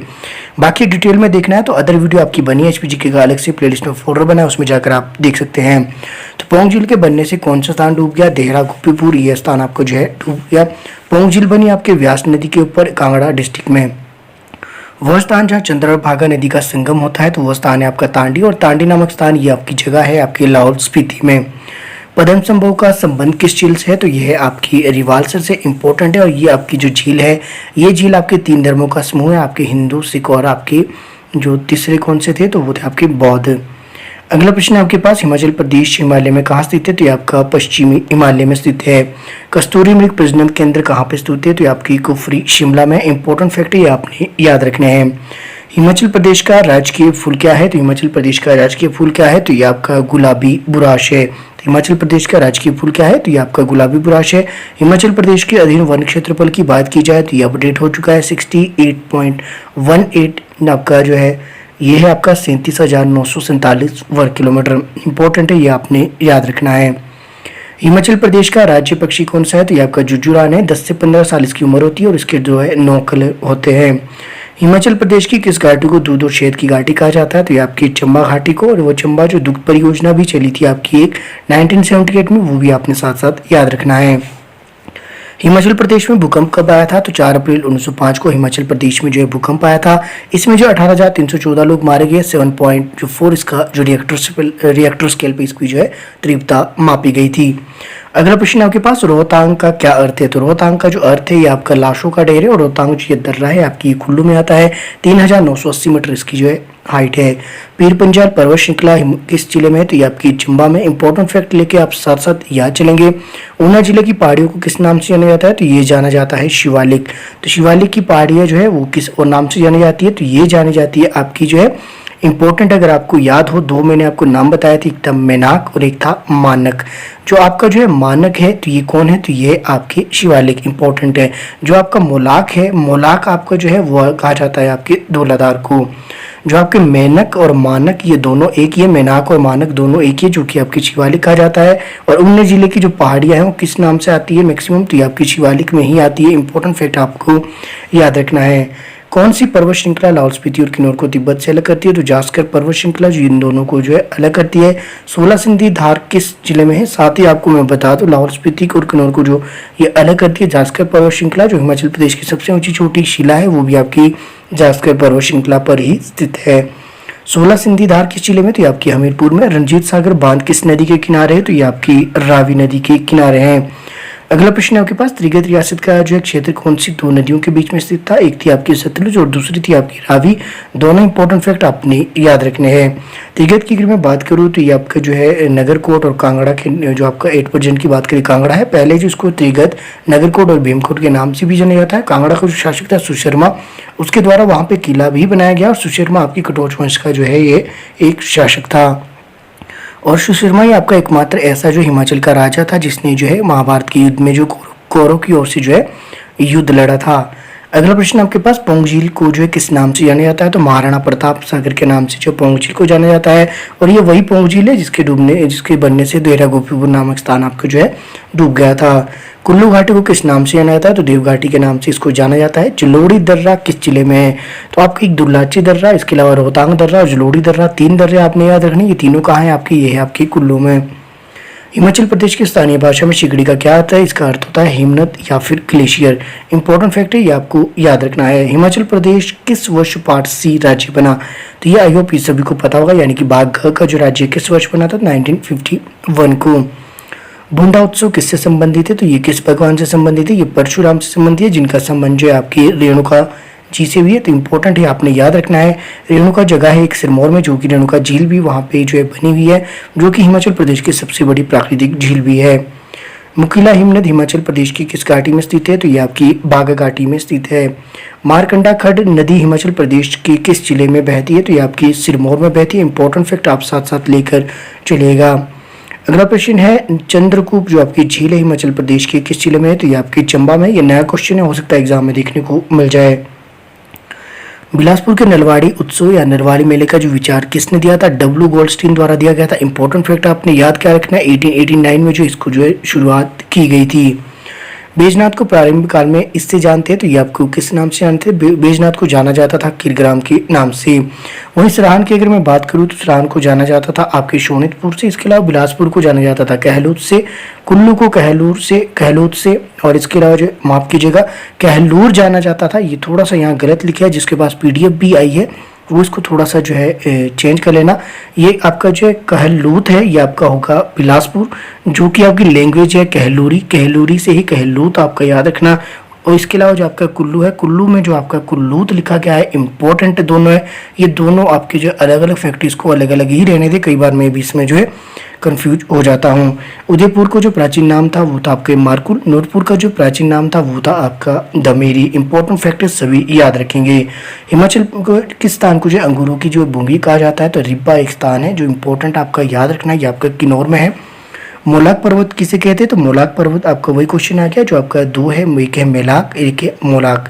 देखिए जो मोलाक है, मोलाक जाना जाता है धौलाधार को, जो मेनाक है वो जाना जाता है आपके शिवालिक को। और शिवालिक क्षेत्र की जो ऊंचाई की बात की तो आपका 350 से लेकर 1500 मीटर। अगला प्रश्न देख लेते हैं, भीतरी हिमालय में मध्य हिमालय की ऊंचाई कितनी है? तो 1500 से 4500 मीटर। इसी तरह जो वृहद हिमालय की जो ऊंचाई कितनी है? ये आपकी 4500 से 7000 मीटर है। तो आपको अगर आप यहाँ देख सकते हैं तो ये 3 भागों में जो आपके हिमाचल प्रदेश के जो है हिमालय को बांटा गया है। हिमालय को जो 3 भागों में बांटा गया है, एक आपका जो है वृहद हिमालय, भीतरी हिमालय और शिवालिक हिमालय, जो कि आपका नवीनतम पर्वत भी शिवालिक। ये फैक्ट भी आप साथ साथ याद रखेंगे। अगला प्रश्न देख लेते हैं, क्वेश्चन नंबर 42 आपके पास, स्पीति और किन्नौर को कौन सी पर्वत श्रृंखला अलग करती है? तो ये आपकी जास्कर पर्वत श्रृंखला। महासू चोटी कहाँ है? तो ये आपके शिमला जिले में, जहाँ पे जो है पांडवों ने जो वनवास अपना बिताया था। इंपॉर्टेंट फैक्ट साथ साथ याद रखेंगे। किस स्थान को अंगूरों की भूमि? ये ऑलरेडी हमने कर लिया, तो रिब्बा को कहा जाता है। भाई दोनापाई किस राष्ट्रीय आंदोलन की शाखा थी? तो ये आपकी सविनय अवज्ञा आंदोलन की। चंबा के किस शासक ने सबसे पहले वर्मन शब्द का जो प्रयोग किया था? आदित्य वर्मन द्वारा। इंपॉर्टेंट फैक्ट आप याद रखेंगे, जो है किस राज्य ने वर्मन शब्द का जो पहली बार प्रयोग किया था? आदित्य वर्मन ने। वही चंबा रियासत की स्थापना आपकी मेरू वर्मन है। चंबा शहर को जो है उसकी राजधानी स्थानांतरित किया भरमौर से, तो ये किया था साहिल वर्मन ने। और साहिल वर्मन को ही चंबा शहर का जो है संस्थापक भी कहा जाता है। मंडी जिले के धौलाधार पर्वत श्रृंखला का सर्वोच्च शिखर कौन सा है? तो ये आपकी नागरू है। इंपॉर्टेंट फैक्ट आप साथ साथ याद रखे चलिएगा। क्वेश्चन नंबर 48 देख लेते हैं, छबिया दर्रा कौन से 2 जिलों के बीच में? तो ये आपके चंबा में। इंपॉर्टेंट आपके छबिया दर्रा कौन से जिले में है? 2 जिलों के बीच में नहीं है, तो ये आपका चंबा में। इंपॉर्टेंट है, आपने ये याद रखना, सात, चीनी और छोबिया ये 3 दर्रे हैं आपके, ये आपके कहाँ पे आते हैं? तो ये आपकी चंबा में। रोहतांग दर्रा कौन से जो है जिले में है? तो ये आपके कुल्लू में, ये मैंने पहले भी बता दिया। इसकी हाइट की बात करें 3980 मीटर, ये भी आपको मैंने कई बार बताया है। हो सकता है आपके बुक्स में 3978 मीटर लिखी हो, तो ये अप्रोक्सीमेट है, आप सभी को जो इसमें कंफ्यूजन नहीं करना है। पब्बर नदी का उद्गम स्थल कौन सा है? तो ये आपकी चंद्रनाथ झील है, तो जो आपकी कहाँ पे है? तो ये आपकी शिमला डिस्ट्रिक्ट में है। धामी गोलीकांड कब हुआ था? तो 16 जुलाई 1939 को। इंपॉर्टेंट है, याद रखना जी किसके विरुद्ध था? ये धामी का जो राजा था दिलीप, उसके विरुद्ध था। ये आपका इंपॉर्टेंट फैक्ट आप साथ साथ याद लेके चलिएगा। इसके अलावा जो आपके इसमें जो है क्रांतिकारियों की ओर से विद्रोह के जो नेता थे वो भागमल सोटा थे, ये भी आपसे क्वेश्चन एग्जाम में देखने को मिल सकता है। मियाँ चूचू कौन थे? तो ये आपके सिरमौर के स्वतंत्रता सेनानी थे। सिरमौर के स्वतंत्रता सेनानी थे आपके मियाँ चूचू, जो कि किससे संबंधित थे? आपका जो पजोता आंदोलन हुआ था 1942, उससे इनका जो है नाम जुड़ा हुआ है। जेतक किला किस जिले में? तो ये आपके सिरमौर में है। और ये कहाँ पे है? तो ये आपके नाहन के समीप है, जिसका जो निर्माण किसने करवाया था? इसका निर्माण करवाया था आपके रणजोर सिंह द्वारा। मंडी के नए शहर की स्थापना किसने की? तो ये मैंने आपको पहले ही बता दिया है। मंडी का रियासत अलग है और शहर अलग है। अगर आपसे रियासत पूछा जाए तो उसका अलग बताना है, अगर आपसे शहर पूछा जाए तो यहाँ पूछा गया है शहर। तो मंडी शहर की जो स्थापना किसने की? तो ये की थी आपके अजबर सेन ने।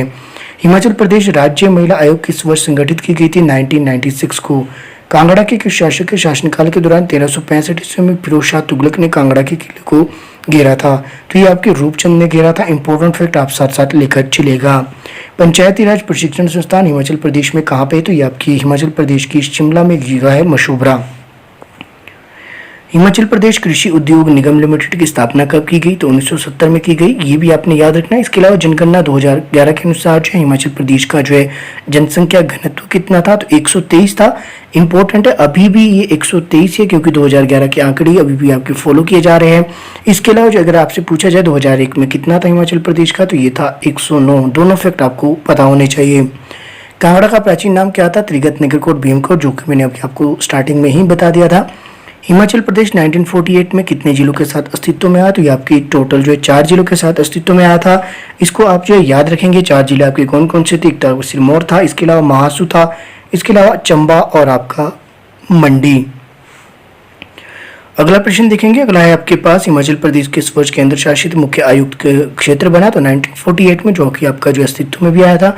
हिमाचल प्रदेश कितनी रियासतों के विलय से बना था? तो 30 रियासतों के विलय से बना था। ये आपने साथ साथ याद रखना। इसके अलावा प्रथम मुख्य आयुक्त कौन बने थे उस समय? तो आपकी NC मेहता। इंपॉर्टेंट है, याद रखना। और प्रथम उप मुख्य आयुक्त कौन बने थे? तो ये आपके EP मून। ये क्वेश्चन आपको याद ही रखने पड़ेंगे। इसमें आपको जो है लॉजिक लगाने का कोई भी मतलब नहीं है, क्योंकि लॉजिक लगाने से इन क्वेश्चन में कंफ्यूजन हो सकता है। अगला है आपके पास, हिमाचल प्रदेश के गठन के समय 4 जिले आपकी चंबा, महासू, मंडी, सिरमौर। ये मैंने ऑलरेडी आपको बता दिया है। हिमाचल प्रदेश मुख्य आयुक्त क्षेत्र 1948 से लेकर 51 तक, ये भी हमने ऑलरेडी कर लिया है। आगे देखेंगे, हिमाचल प्रदेश का प्रथम उपराज्यपाल यानी कि लेफ्टिनेंट गवर्नर मेजर जनरल आपकी जो है कौन थी? तो ये आपकी मेजर जनरल हिम्मत सिंह। हिमाचल प्रदेश में विधानसभा के लिए प्रथम चुनाव आपके 1951 को हुए थे। इंपॉर्टेंट है आपके। और विधानसभा की उस समय कितनी सीटें रखी गई थी? 36। ये फैक्ट भी आप साथ साथ याद करके चलिएगा। अगला प्रश्न देख लेते हैं। अगला है आपके पास, ग श्रेणी का राज्य बिलासपुर हिमाचल प्रदेश में कब मिलाया गया? तो ये मिलाया गया था 1 जुलाई 1951 को, 54 को माफ कीजिएगा। तो 1 जुलाई 54 को जो आपकी बिलासपुर को जो हिमाचल प्रदेश में मिलाया गया था। HP का जो है 15 अप्रैल 1948 को गठन हुआ। उसके समय क्षेत्रफल कितना था? 27,000 आपका 18 वर्ग किलोमीटर। उसके बाद जब आपका 1 जुलाई 1954 को बिलासपुर का गठन किया गया, उसके बाद ये बढ़कर 28,185, कई जगह जिसमें 237 भी लिखा होता है। तो ये आपने थोड़े से आंकड़े अपने हिसाब से देख लेने, जो आपके पास ऑप्शन दिया गया हो। अगला प्रश्न आपके पास, हिमाचल प्रदेश का जो 1 नवंबर 1966 को पंजाब पुनर्गठन के बाद जो है टोटल आपका कितना क्षेत्रफल बना? जो कि आपका 8% में भी है, तो 55,673 वर्ग किलोमीटर। पंचपुला आपका पिकनिक रिजॉर्ट ये आपकी कहाँ पे? तो ये आपके डलहौजी के समीप है। ये आपको नहीं याद रखना है। चंबा में रंगमहल का निर्माण किसने करवाया था? तो ये उमेद सिंह द्वारा करवाया गया था। क्वेश्चन नंबर 78 की ओर अगर हम चलिए, तो चोलांग चोटी आपकी अवस्थित है। तो ये आपकी कहाँ पे है? तो ये आपकी कांगड़ा में। इसके अलावा जो इसको ये कहाँ पे आती है, किस श्रृंखला में आती है? तो धौलाधार पर्वत श्रेणी जो है उसमें आपकी जो ये चोलांग चोटी है, इंपॉर्टेंट है। ये आपकी कांगड़ा डिस्ट्रिक्ट में है। 3270 मीटर इसकी जो हाइट है। इधर आपका जो लिखा भी गया है, इसको आप देख सकते हैं। केन्या कैलाश चोटी हिमाचल प्रदेश की जो किस जिले में है? तो ये आपकी किन्नौर जिले में। इंपॉर्टेंट फैक्ट साथ साथ लेके याद चलिएगा। शिमला और सिरमौर के बीच कौन सी पर्वत श्रृंखला है आपकी जो उन दोनों को अलग अलग करती है? तो ये है आपकी चूड़धार। चूड़धार आपकी सिरमौर की सबसे ऊंची चोटी भी है। ये फैक्ट भी आपने याद रखना। 3647 आपका नीचे लिखा गया है, यहाँ देख सकते हैं आप। 3647 मीटर इसकी जो है समुद्र तट से हाइट है, और 11,982 फीट। दोनों फैक्ट आपके साथ साथ याद होने चाहिए, मीटर में भी आपको और फीट में भी। इसके अलावा चूड़ चांदनी क्या है? यही वही है आपकी शिमला की दक्षिण की चोटी को ही चूड़ चांदनी कहा जाता है, जो कि आपकी चूड़धारी है। इंग्लिश में इसको स्नो ऑफ बेंगल भी कहा जाता है। तो ये फैक्ट भी आपको पता होना चाहिए। और इसके अलावा सिरमौर की सबसे ऊंची चोटी भी है, ये भी आपको मैंने बता दिया। क्वेश्चन नंबर 85 देखिए, हिमाचल का जो है तिब्बत से अलग कौन सी पर्वत श्रृंखला करती है? तो ये आपकी जास्कर पर्वत श्रृंखला। हाथीदार किन जिलों की जो सीमा बनाती है? तो ये आपकी कांगड़ा एंड चंबा की। रियो पुरगिल चोटी किस पर्वत श्रृंखला पर स्थित है? तो ये जास्कर पर्वत श्रृंखला पर स्थित है। और हिमाचल प्रदेश की जो है शिला के बाद जो है सबसे जो है ऊंची चोटी आपकी दूसरे नंबर की रियो पुरगिल है। इसके अलावा शिला की बात की जाए, इसकी पहले हाइट देख लेते हैं 6,816 मीटर। वहीं शिला की जो हाइट है 7,025 मीटर। कई जगह आपको 26 मीटर भी देखने को मिलेगा। तो ये आपने दोनों फैक्ट याद रखने हैं। सांच दर्रा कहाँ है? तो ये आपका सांच दर्रा आपकी है चंबा जिले में, जो कि मैंने आपको पहले ही बता दिया था। सांच, चीनी और छोबिया दर्रा ये तीनों आपके जो है चंबा में आते हैं। क्वेश्चन नंबर 91 देखेंगे, रोहतांग दर्रा किस पर्वत श्रृंखला के बीच से जाता है? तो यह जाता है आपके पीर पंजाल।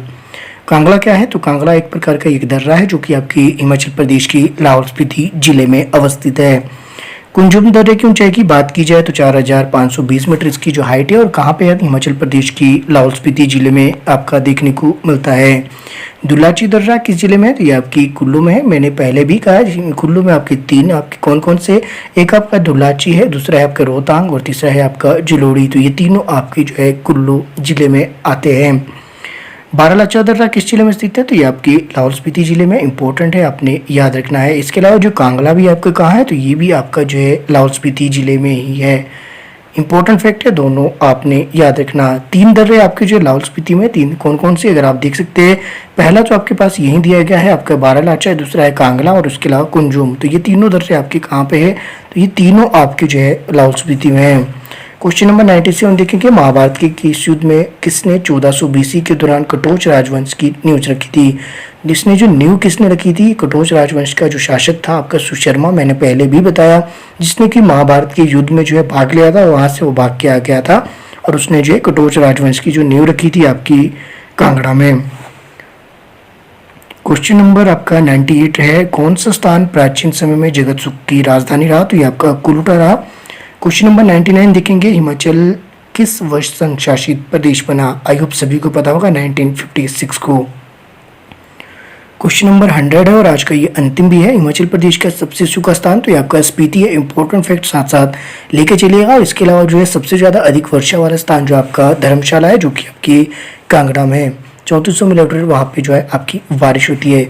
इसके अलावा क्वेश्चन नंबर 101 से आगे जो नेक्स्ट क्लास में हम देखेंगे। आई होप आपको मेरा ये प्रयास पसंद आ रहा है। तो अब देखिए, आप कम से कम जो है हमने 18 मिनट हुए हैं।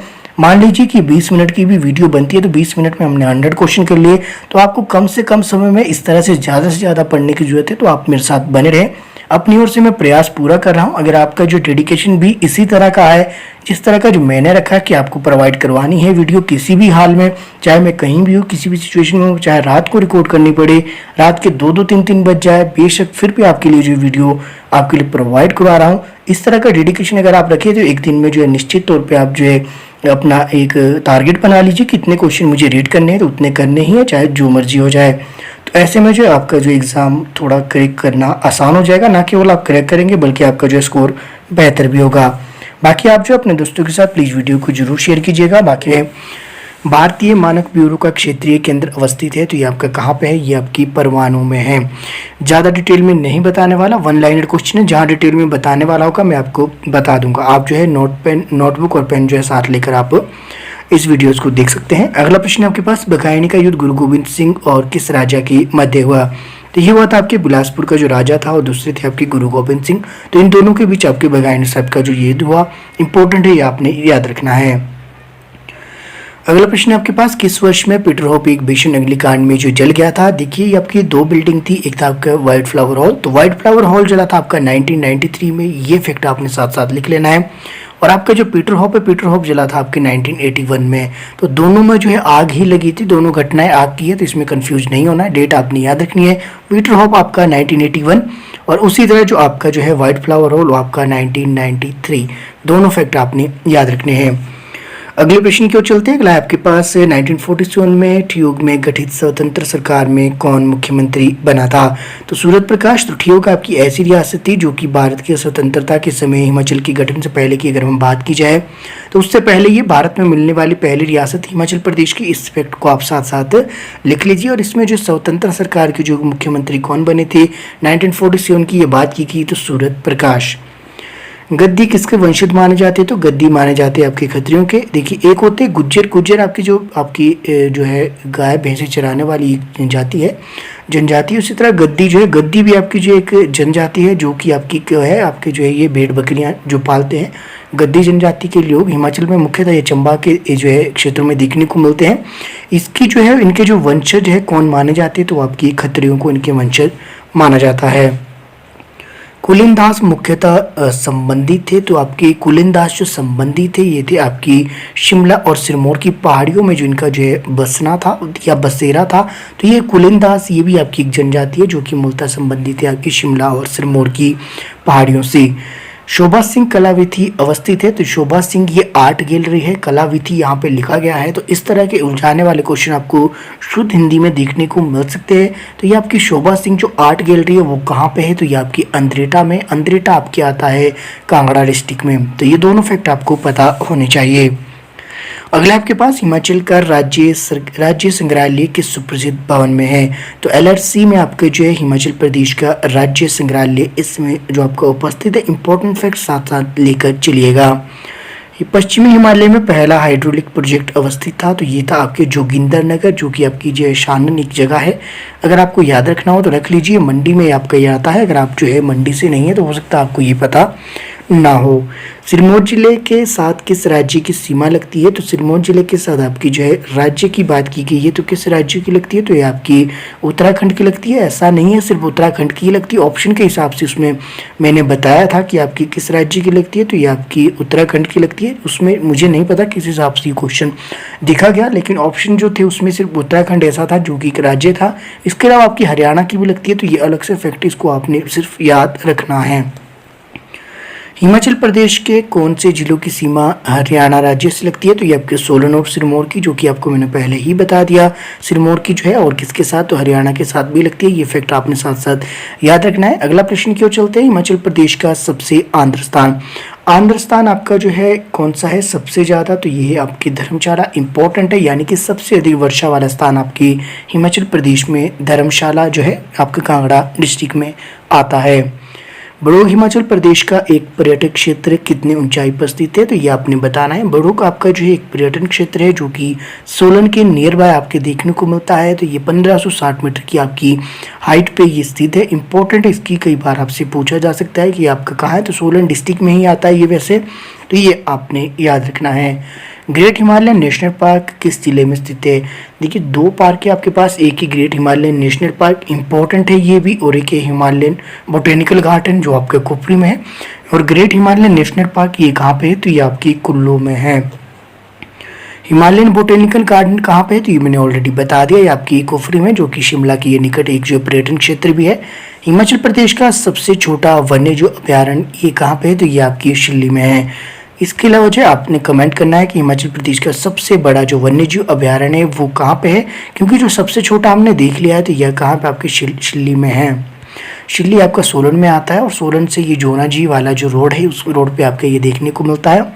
कालाटॉप खजियार वन्यजीव अभ्यारण्य कहाँ पे स्थित है, तो ये आपकी चंबा जिले में स्थित है। किस स्थान पर अटल बिहारी वाजपेयी का निवास स्थान था, तो हिमाचल प्रदेश में किस स्थान पे था, तो ये आपकी प्रीणी में थे। इंपॉर्टेंट, ये आपने याद रखना है। CRI कहाँ पे है, तो इसकी फुल फॉर्म भी आपसे पूछी जा सकती है, तो ये है सेंट्रल रिसर्च इंस्टीट्यूट। तो यहाँ कहाँ पे हिमाचल प्रदेश में, तो ये आपकी कसौली में है। 1904 में इसकी स्थापना की गई थी। कसौली आपका जो है जिला सोलन के अंतर्गत आता है। गेयटी थिएटर शिमला कब खुला, तो ये आपका कई बार मैंने क्वेश्चन आपको ऑलरेडी करवा दिया है। तो गेयटी थिएटर जो है आपका कब खोला गया था, 1887 में विक्टोरिया का जो है जन्म दिवस था उस पर ये खोला गया था। टाइम विद द टेल इस पे पहला नाटक आपका जो है दिखाया गया था। हिमाचल का जो 9 होल गोल्फ कोर्स आपका कहाँ है, तो 9 होल आपकी जो 9 होल वाला गोल्फ कोर्स आपके हिमाचल प्रदेश में कहाँ स्थित है, तो ये आपके नालदेहरा में। इंपॉर्टेंट है, नालदेहरा हिमाचल प्रदेश के शिमला डिस्ट्रिक्ट के अंतर्गत आता है, और ये भी एक आपका पर्यटन क्षेत्र है। HP का हवाई खेलों का स्कूल कौन सा है, तो HP का जो हवाई खेलों का स्कूल कहा जाता है बुनतर। इसके अलावा जो हवाई खेलों के छोड़ के अगर हम बात करें तो कौन कौन से जो आपके जो इसमें देखने को मिलते हैं आपके जो हवाई अड्डे हिमाचल प्रदेश में, एक तो आपका गगल है, एक आपका जुब्बड़हट्टी है, और तीसरा आपका जो है बुनतर है। तो 3 ये मुख्यतः हवाई अड्डे हैं हिमाचल प्रदेश में, इसको भी आप याद रख सकते हैं। बुनतर आपका कुल्लू में है, जुब्बड़हट्टी आपके शिमला के नज़दीक है, हालांकि आता वो में भी सोलन में है। इसके अलावा जो आपके गगल आपके कांगड़ा में आता है। हिमाचल का जो है सबसे बड़ा फल संस्करण कारखाना आपकी परमाणु में स्थित है, और ये क्वेश्चन हमने ऑलरेडी कर लिया है, रिपीट हो गया क्वेश्चन। 42 किलोमीटर लंबी पोंग झील जो व्यास नदी के ऊपर कांगड़ा डिस्ट्रिक्ट में बनाई गई है उसे किस नाम से जाना जाता है, तो देखिए सबसे पहली बात है कि पोंग झील आपकी कहाँ पे, इसमें कितने सारे फैक्ट आपकी जो इंक्लूड है, आप ध्यान से इस क्वेश्चन को देखिएगा। क्वेश्चन अगर आप देखें तो सबसे पहले जो है पोंग झील जो है आपकी वो कहाँ पे है, व्यास नदी के ऊपर है, कहाँ पे है, किस डिस्ट्रिक्ट में है आपकी, तो ये आपके कांगड़ा डिस्ट्रिक्ट में आती है। इसके अलावा इसको किस नाम से जाना जाता है, महाराणा प्रताप सागर के नाम से जाना जाता है। इसकी जो परिधि या फिर लंबाई है वो कितनी आपकी 42 वर्ग किलोमीटर। तो ये इतने सारे फैक्ट आपको एक ही क्वेश्चन से आपके देखने को मिल गए। और इसके जो झील के बनने से आपका कौन सा स्थान डूब गया ये आपने कमेंट करना है, ये हमने ऑलरेडी कर लिया है क्वेश्चन, जो आपका फर्स्ट पार्ट था उसमें हमने ये कवर कर लिया है। अगले प्रश्न की ओर चलते हैं। अगला प्रश्न आपके पास वशिष्ठ गर्म पानी का चश्मा कहाँ पर स्थित है, तो ये आपकी वशिष्ठ आपका कुल्लू डिस्ट्रिक्ट में आता है। इसके अलावा ताता पानी गर्म पानी का चश्मा आपकी डिस्ट्रिक्ट मंडी में आता है। हालांकि जो है सिरमौर की जो एक जगह है सुन्नी से 6-7 किलोमीटर आगे की ओर जब जाते हैं तो सतलुज नदी के जो आपकी सामने वाली साइड यानी कि जो है दाईं साइड की ओर ये बसा है। तो आपका इम्पोर्टेंट है, ये आपने याद रखना है। ये चश्मा जो है आपका हिमाचल प्रदेश में काफ़ी प्रसिद्ध है। तो आपके प्रसिद्ध चश्मे के लिए आपका जो स्थान कौन सा है, तो ये है आपकी ताता पानी, जो कि आपका नीचे भी क्वेश्चन मैंने इंक्लूड किया है। क्वेश्चन नंबर 127 की ओर चलते हैं। हिमाचल प्रदेश का सबसे बड़ा गर्म जल स्रोत कहाँ पे है, तो सबसे बड़ा है आपकी कुल्लू में। और इसके अलावा है बागसूनाथ झरना कहाँ पे स्थित है, तो ये आपकी धर्मशाला की मैक्लोडगंज में स्थित है। क्वेश्चन नंबर 128 अगर आप देख सकते हैं। एचपी का कौन सा स्थान गर्म पानी के स्रोतों के लिए प्रसिद्ध है, तो ये प्रसिद्ध स्थान कौन सा है, तो ये आपकी ताता पानी है। इसके अलावा जो है टर्किश टाइप के जो है बाथ टब भी बनाए गए, वो आपके विशिष्ट गर्म पानी का जो चश्मा है आपके कुल्लू में, यहाँ पे ये बनाए गए। ये क्वेश्चन भी आपसे पूछा जा सकता है, मुझे याद आ गया तो साथ साथ बता दिया। चंद्रभागा जो है चंबा में कहाँ प्रवेश करती है, तो चंद्रा और जो भागा ये दोनों अलग अलग नदियाँ हैं जो कि आपकी तांडी नामक स्थान पे मिलती है। और उस नाम में उसके बाद जो है इसका नाम पड़ जाता है चिनाव, और चिनाव को कहा जाता है अस्किनी। और अगर बात की जाए तो इसका उद्गम आपके लाहौल स्पीति में होता है, लाहौल स्पीति से होता है। इसके बाद जो है ये आपके चंबा में कहाँ प्रवेश करती है, तो ये आपके चंबा की भुजिंद में प्रवेश करती है। सतलुज नदी किस स्थान पर तिब्बत से एचपी में प्रवेश करती है, तो सतलुज नदी जो है तिब्बत से जो एचपी में प्रवेश करेगी आपकी शिवकिला से, जो कि आपकी जास्कर पर्वत श्रृंखला पे है। इंपॉर्टेंट फैक्ट है। और जास्कर पर्वत श्रृंखला ही आपकी जो है किन्नौर और तिब्बत को एचपी से अलग करती है। इंपॉर्टेंट है, ये आपने याद रखना है। ऊहल किसकी सहायक नदी है, तो ऊहल है आपकी व्यास नदी की सहायक नदी। इंपॉर्टेंट है, इसको याद रखना है। इस तरह के आपको क्वेश्चन देखने को मिल सकते हैं। जो आपकी ट्रिब्यूटरी जितनी भी आपकी है, जितनी भी सहायक नदियाँ हैं किसी भी बड़ी नदियों की, वो एक बार आप जाकर देख लेना। मैंने इस वीडियो के लास्ट में मैंने इंक्लूड किया है, अगर समय रहा तो लास्ट में उसको करवा देंगे। हालांकि मैंने कहा था कि आपके लिए टेस्ट प्रोवाइड करवा दिए जाएंगे। अभी लैपटॉप जो है नहीं है, और अब हो सकता है कि लैपटॉप बाय करना थोड़ा मुश्किल है। मैंने कुछ 2-3 दिन पहले मैंने वीडियो डाली थी कि अगर आप चाहें तो कर सकते कंट्रीब्यूशन। और मुझे हैरानी है कि सिर्फ एक स्टूडेंट ने कंट्रीब्यूशन किया है, एक मैम है, उनका नाम मुझे नहीं पता। तो 200 रुपीज़ का उन्होंने कंट्रीब्यूशन किया है, उनका जो है मैं वापस कर दूंगा, क्योंकि अब जो है पॉसिबल ऐसा नहीं है कि लैपटॉप खरीदा जाए और आपके लिए कोर्स जो है टेस्ट सीरीज आपकी चलाई जाए। बाकी फ़ोन से मैं कोशिश करूँगा, अगर पॉसिबल हो पाया तो आपके लिए टेस्ट जरूर लिए जाएंगे। अगला प्रश्न है आपके पास, कोल डैम किस नदी पर बना है, तो कोल डैम बना है आपकी सतलुज नदी पर। किसकी हेल्प से बना था, तो ये आपकी रशिया की हेल्प से बना है। इसके अलावा जो अगर मैं बात करूँ तो सतलुज नदी पे जो है 7 हाइड्रो प्रोजेक्ट आपके इस टाइम में जो चल रहे हैं। अगर आपको याद करना हो तो आप इसको याद कर सकते हैं, शायद लास्ट में मैंने ये इंक्लूड किया है। देखते हैं आगे तक कहाँ तक जो ये सीरीज आपकी एग्जाम से पहले कंप्लीट हो पाती है या फिर नहीं। पार्वती किस बड़ी नदी की सहायक नदी है, तो पार्वती आपकी है व्यास नदी की। अगला प्रश्न आपके पास, सतलुज भारतीय उपमहाद्वीप की किस नदी में जाकर मिलती है, तो ये आपकी सिंधु नदी में जाकर मिलती है। गिरी नदी किस पहाड़ी से निकलती है, तो गिरी नदी आपकी कुफर चोटी से निकलती है, शिमला में आपकी ये है। इंपॉर्टेंट है आपका, ये आपने याद रखना है। उसके ऊपर जो एक प्रोजेक्ट भी बन रहा है, जो रेणुका जो परशुराम बांध पहले ही इस पे बना है, एक रेणुका जो है डैम प्रोजेक्ट बन रहा है, वो भी आपका जो है गिरी नदी पे ही आपका देखने को मिल रहा है। और इसका जो उद्गम होता है आपके कुफर की चोटी से होता है। और गिरी नदी ये एक ऐसी नदी है जो कि सिरमौर को 2 भागों में बांटती है, गिरी आर वाला क्षेत्र और गिरी पार वाला क्षेत्र। आई होप आपने ये पढ़ा होगा अगर आप जो है हिस्ट्री के सेक्शन में इसको देखेंगे। प्राचीन ग्रंथों में शिवालिक पर्वत को किस नाम से जाना जाता था, ये क्वेश्चन मैंने आपको कई बार पहले भी करवा दिया है कि प्राचीन ग्रंथों में शिवालिक पर्वत को किस नाम से जाना जाता था। तो शिवालिक को जाना जाता था मैनाक, या फिर कई एग्जाम में इसको मानक देखने को भी मिलता है। इसके अलावा जो है मौलाक को कहा जाता था आपके धौलाधार। तो ये दोनों फैक्ट आपने साथ साथ याद रखने हैं। हिमाचल प्रदेश में वर्षा का औसत क्या है? तो 160 सेंटीमीटर इंपॉर्टेंट है, यानी कि 1600 ml आपका जो है औसत इसका एवरेज दर्ज किया गया है हिमाचल प्रदेश में वर्षा का। इसके अलावा सबसे अधिक वर्षा आपकी कहाँ पे होती है? धर्मशाला पहले ही हमने कर लिया। और सबसे सूखा स्थान आपकी हिमाचल प्रदेश का लाहौल स्पीति का स्पीति वाला जो एरिया है वो आपका सबसे शुष्क स्थान आपका देखने को मिलता है या फिर पाया जाता है। हिमाचल का जो है राज्य वृक्ष क्या है? तो हिमाचल का राज्य वृक्ष है आपकी देवदार। इसके अलावा जो क्यांग पशु किस जिले में पाया जाता है? तो क्यांग पशु को पाया जाता है किन्नौर में। किन्नौर से आपने 2-3 बातें याद रखनी है। एक तो आपका जो है किन्नौर में एक झील है नाको झील, इंपॉर्टेंट है, ये भी आपने याद रखना। बाकी झीलों के ऊपर अलग से मैंने वीडियो बनाई है, डिस्क्रिप्शन में आपको लिंक मिल जाएगा। हिमाचल प्रदेश की जितनी भी झीलें उस लिंक से आप जाकर देख सकते हैं। सुकेती फॉसिल पार्क कहाँ पे स्थित है? तो ये आपके है सिरमौर में। और सिरमौर में ये कालाम स्थित एक जो है औद्योगिक क्षेत्र एक जगह है, वहाँ पे आपका ये देखने को मिलता है। और इसी सुकेती फॉसिल पार्क के जो है पास एक जो है सुकेती झील भी है, जो भी आपके सिरमौर में ही है। इंपॉर्टेंट है, ये भी क्वेश्चन देखने को मिलता है। और सुकेती फॉसिल पार्क के बिल्कुल साथ में एक जो नदी बहती है जो कि आपकी मारकंडा जो है खड्ड है, उसको नाम से उसको जाना जाता है। तो अगर आपसे पूछा जाए मारकंडा खड्ड आपकी कहाँ पे बहती है, तो आपकी सिरमौर में। पिन घाटी राष्ट्रीय पार्क कहाँ पे स्थित है? तो ये आपकी लाहौल स्पीति में। और तैरते हुए टापुओं के लिए प्रसिद्ध झील कौन सी है? तो ये आपकी रिवाल्सर है, जो कि आपकी है रिवाल्सर में ये एक झील है, इंपॉर्टेंट है, ये आपने याद रखना, जो कि मंडी में आपकी आती है। हिमाचल प्रदेश की सबसे उपजाऊ घाटी कौन सी है? तो ये आपकी बलाह घाटी मंडी। भीम कुसुम्बड़ी जोत आपकी जो है हिमाचल प्रदेश के किस जिले में स्थित है? तो ये आपके कांगड़ा व चंबा के बीच में ये दोनों देखने को मिलती है।